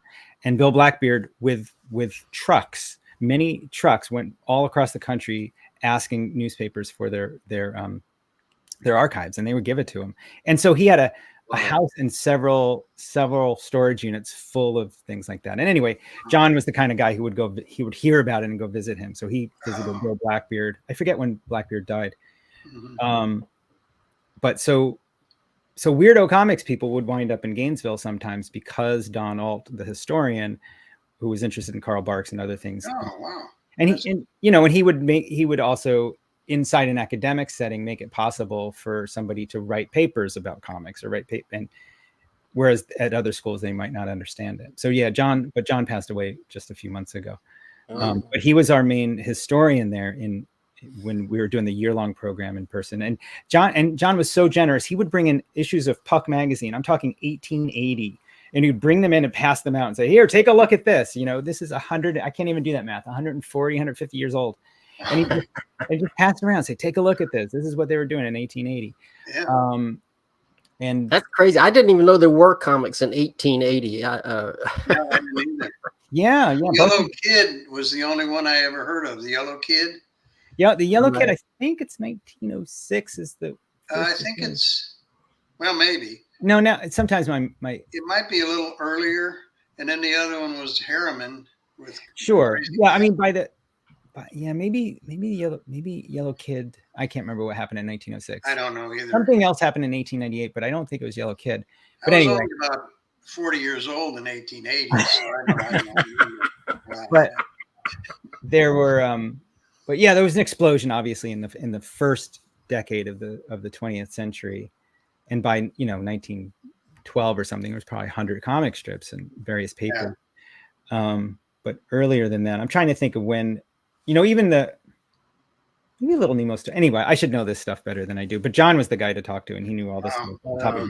He would also tell you about like what war was going on between, France and England in 17 something or other, and how that affected political cartooning at the time. So he had all of this political history and geographical history combined with knowing exactly what was happening in the visual arts at the time. It was beyond me, really.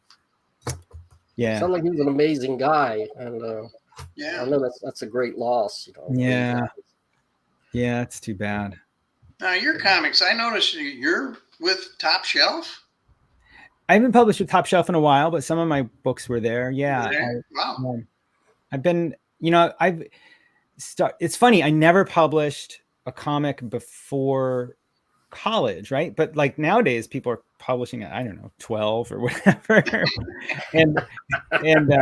But I met a friend just before I went to School of Visual Arts, so I would have been 17.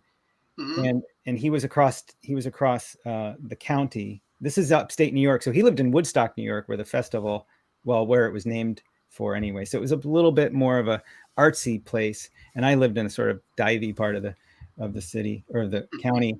And so I didn't know anything. I always hoped, again, I would hope maybe I'd get into greeting cards someday, you know, or maybe into comic strips. But he, at 15, 16, and 17, was producing his own mini comics. And this was the mid 80s. Yeah. And so he showed me and I was like, whoa. And so, yeah, we became good friends, but I had never done any comics prior to that. But once I started, I never stopped. Once I started, you know, that pattern of like finish a comic, go down to the copy store, print it out, give it to as many people as possible, hope to impress a few new people, you know, that pattern I've never really stopped. And so, yeah, so I published with Top Shelf. And how did that come about? How did you get in with them? Well, you know, early on, I mean, Top Shelf started just as one strange little one strange little publisher with one strange little book. and I sort of met them early in their career, you know. Oh, okay.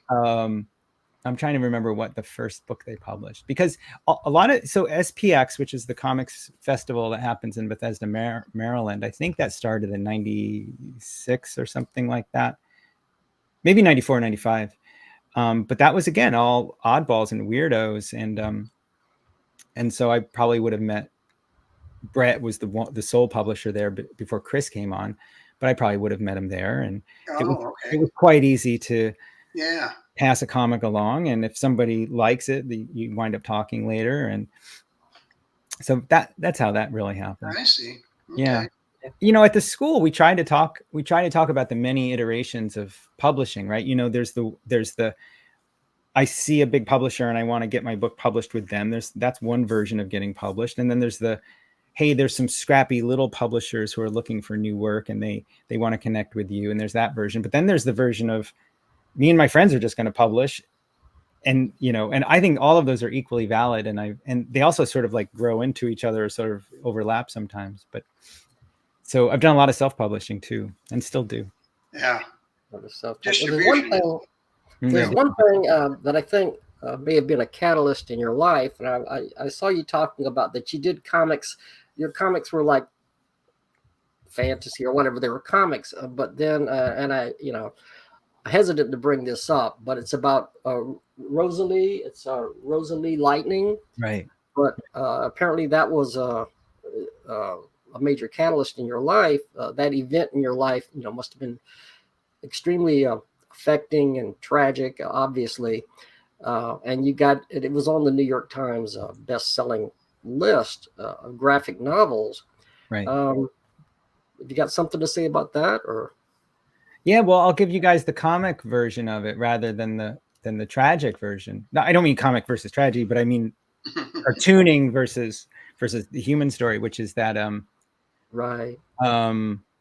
You know, I'd been making comics, so I would say my first professional comics, meaning they were on slick paper, perhaps, you know, and maybe got distributed into Diamond Comics or something. I would think that was 94. Wow.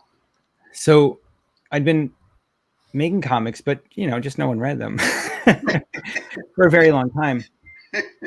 And so, yeah, what Steve's talking about is in 2009, my wife and I welcomed a daughter, and in 2011 she died very suddenly. So even now, that's been a long time. But because comics was really the only thing I knew, it genuinely was the only thing I knew at all.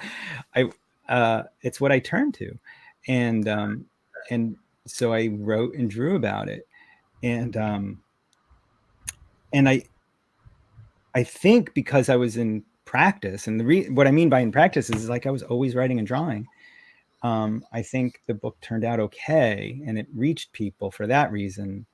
And so, yeah, not much more to say. Really, apparently it turned out more than okay. You know, a lot of people, you know, are alluding to this book as being it was a great. Obviously, it was an emotional thing, and you were able to express yourself on the printed page to get out those emotions in comic book form. And I mean, and it's it's one slice of life, it's different from drawing superheroes and stuff. But if that's, I mean, but that's one thing that drives the creative individual. What is going on in their life? What is going on inside of them, or inside of them? If they can express that on a, you know, in graphic literature on the printed page, then it's an outlet. It's an outlet, and it takes a great talent to do that and do it in an effective way. So I admire you for making this book. I haven't seen the book. I've seen pages of it online. I looked up. I've been researching you, you know, for a few days, and but it looks like quite a moving comic. How many pages is it? 240 or something like that. Oh my gosh! It's funny. I don't have an English edition of it anymore, but I have it in all these other languages. Let me see. Wow. We speak several other languages. I don't remember how many pages it was, but I think 200 and 270 anyway. Wow. Yeah, looks like that. That's the Portuguese version. Yeah, it was all over the world. Wow. I did. It was well. So, like Steve says, it was well appreciated and got reviewed well and things like that. And I tried my best. I tried to make a comic that would both express what I was trying to express about grief and loss, but also connect with people. And I mean, maybe it worked because, like Steve said, it was well received. But again, my point was like, I was never not making comics. So I just used the thing I was good at. I just it's just everything else was just some weird version of Peanuts that no one ever read.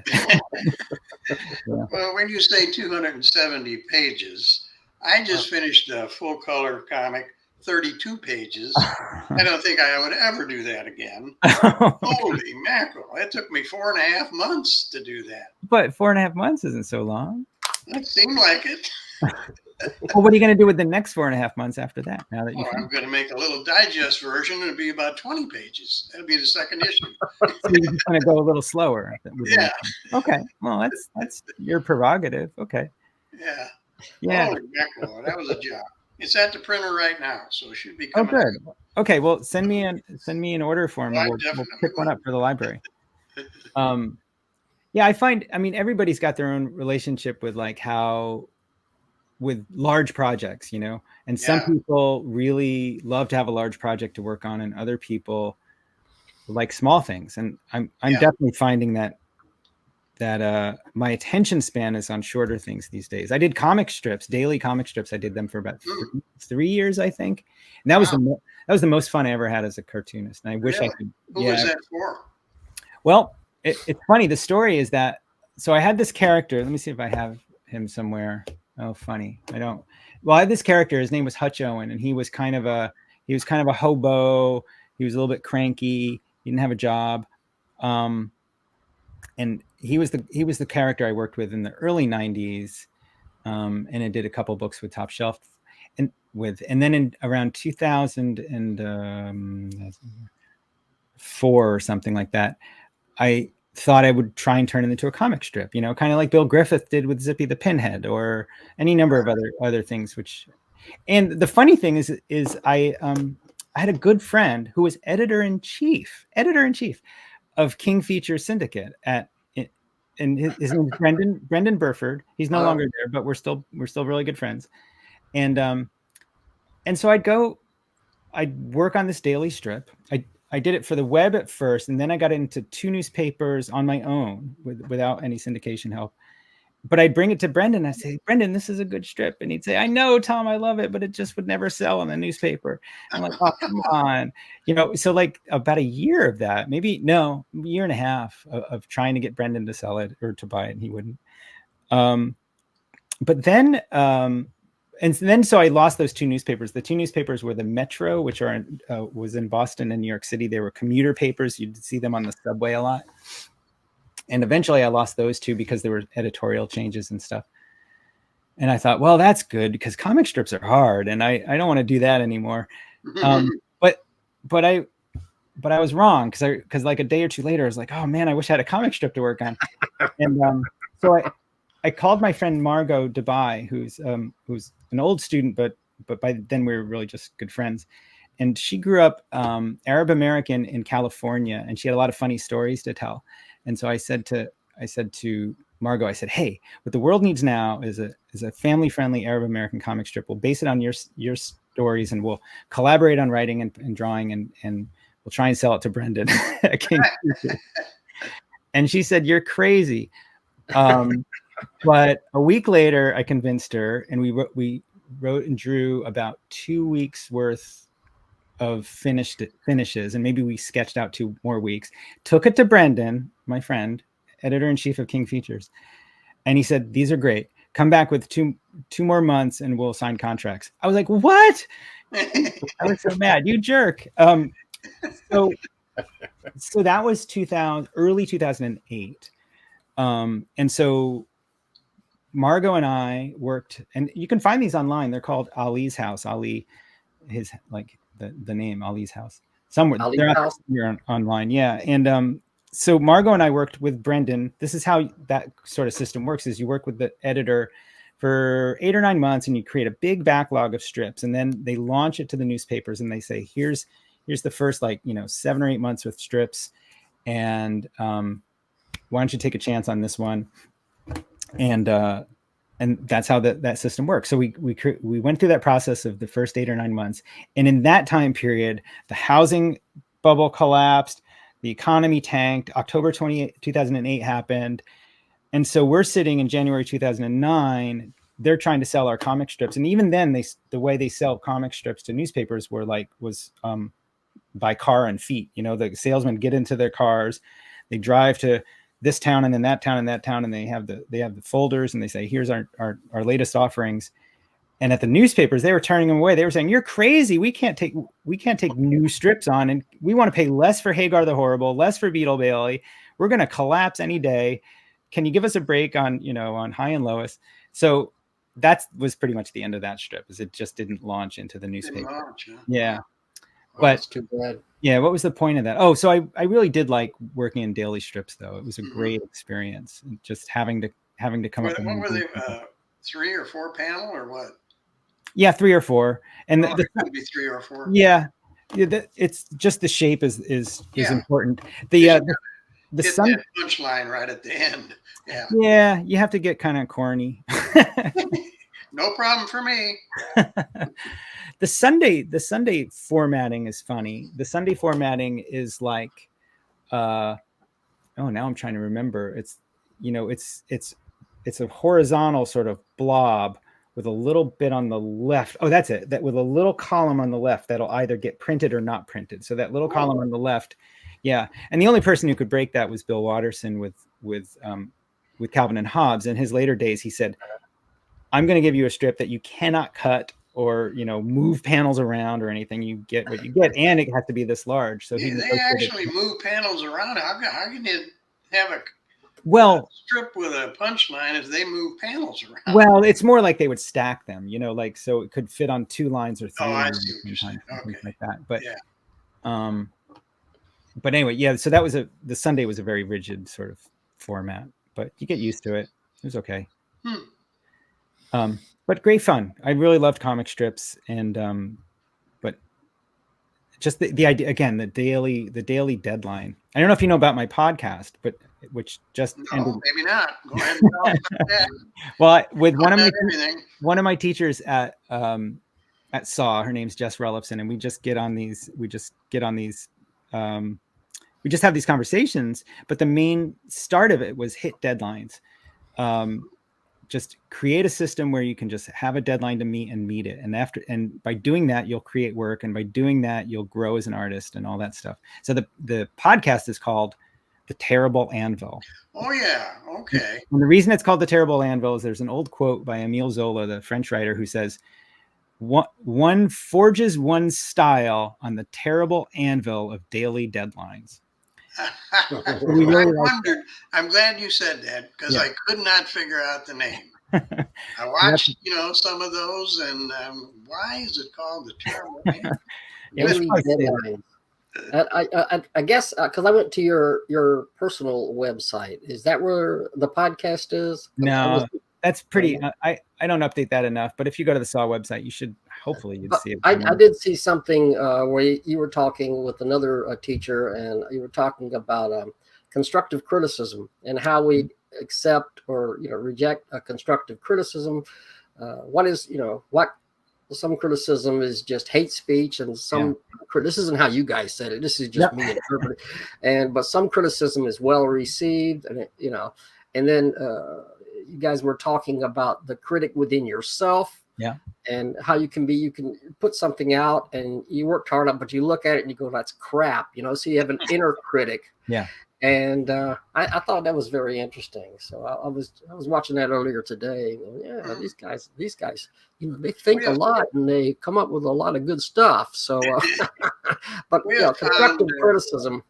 Yeah, I did a video on. I have another YouTube channel called the Classic Comics Man channel. I did a video there where I talked about constructive criticism. Some people they can't handle any criticism at all, and constructive or otherwise. Some people just get pissed off, and but other people accept it. I mean, some people accept it too much. They're like, "Oh man, somebody criticized me. No good." I could say this, and I learned those because I talked about this before. Is that I don't? I used to draw a lot. I did a lot of. I can still draw, but I quit. I received a letter of comment to one of my books where I had I'd drawn a strip. It was a Dracula comic strip, and I put everything into it. And but I had a lot of friends who were really excellent artists. And we all contributed to this issue, but somebody sent me a letter and they said, I hate to tell you this, but your artwork was the worst in the entire book.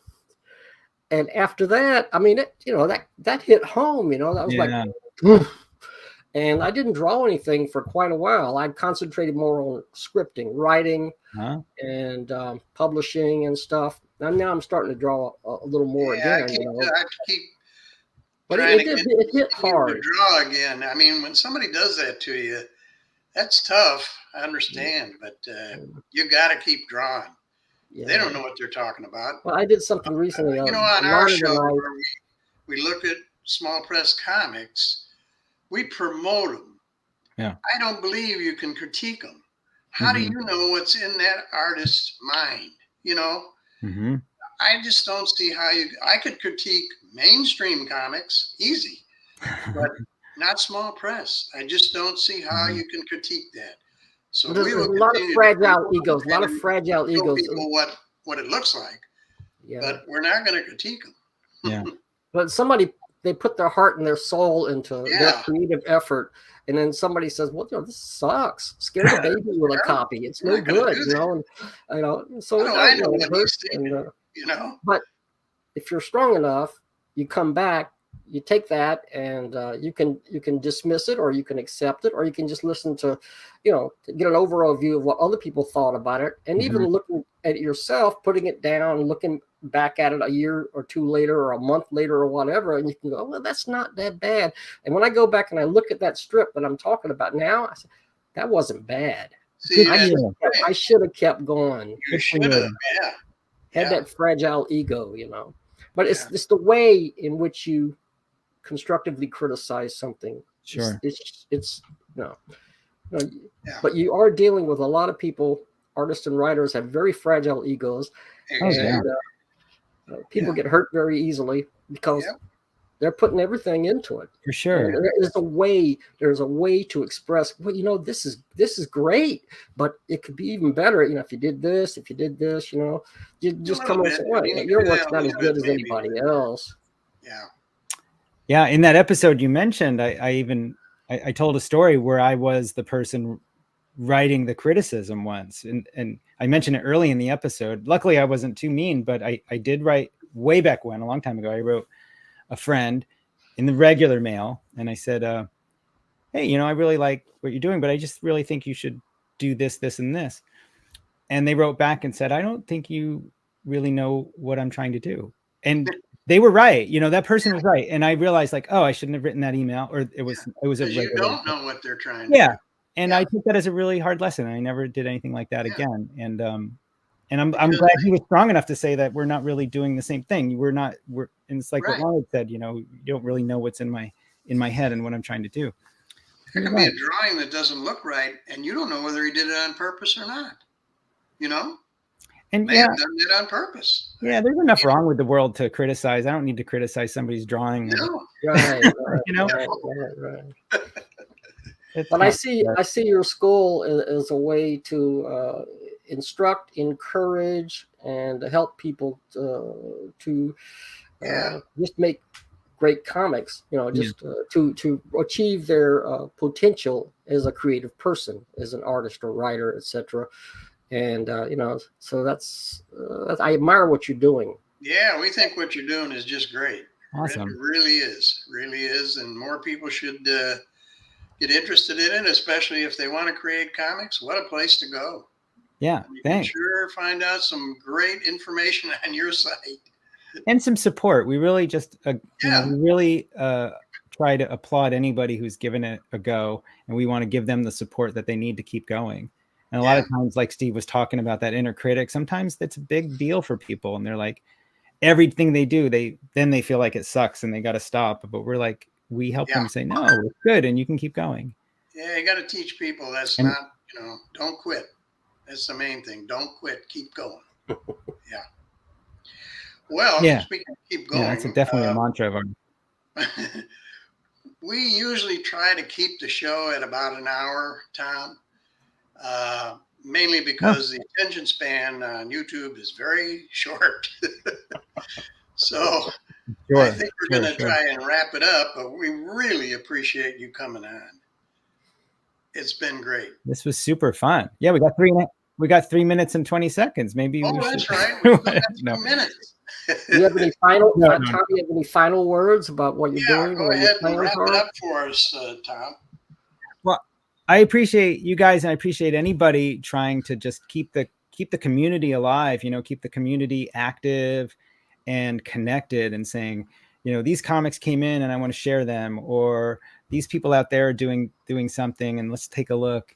And that's what we try and do where we are too. We try and connect people who are making comics. A lot of our people come in and they kind of feel like loners. They kind of feel like they don't have any friends doing what they're doing, you know, and then they come to us and they realize there's tons of us oddballs out there. So keeping the community alive is really important. And so that's part of why I'm doing the oral history thing, part of why we run the school, part of what I admire about you guys. I think just keeping communities strong, communities where what we're trying to do is express ourselves and express what it is we're going through, you know, as humans, as consumers of culture, whatever we are, you know. It's all important. Yeah. Well, can't thank you enough. Well, thanks. It was an honor. It was a pleasure. We will see you in the funny papers, I guess. Okay, and on the next Friday night workshop, it's every Friday, 7 o'clock Steve, Eastern. can you make it? I know Steve. I'm going to have to pop in there sometime soon, you know. Yeah, I know you work kind of late. It's a strange time, and most people are like, I don't want to be on screen at Friday night. I want to go somewhere else. So it's a strange time, but they're all archived on the YouTube. There's probably about 150 of them now. So yeah, they're always fun. It's fun. So awesome. Well, maybe I'll see you. All right, guys, I'm going to wrap it up. Thank you. All right. And we will see you next time. Thanks, guys. I really appreciate it. Bye-bye.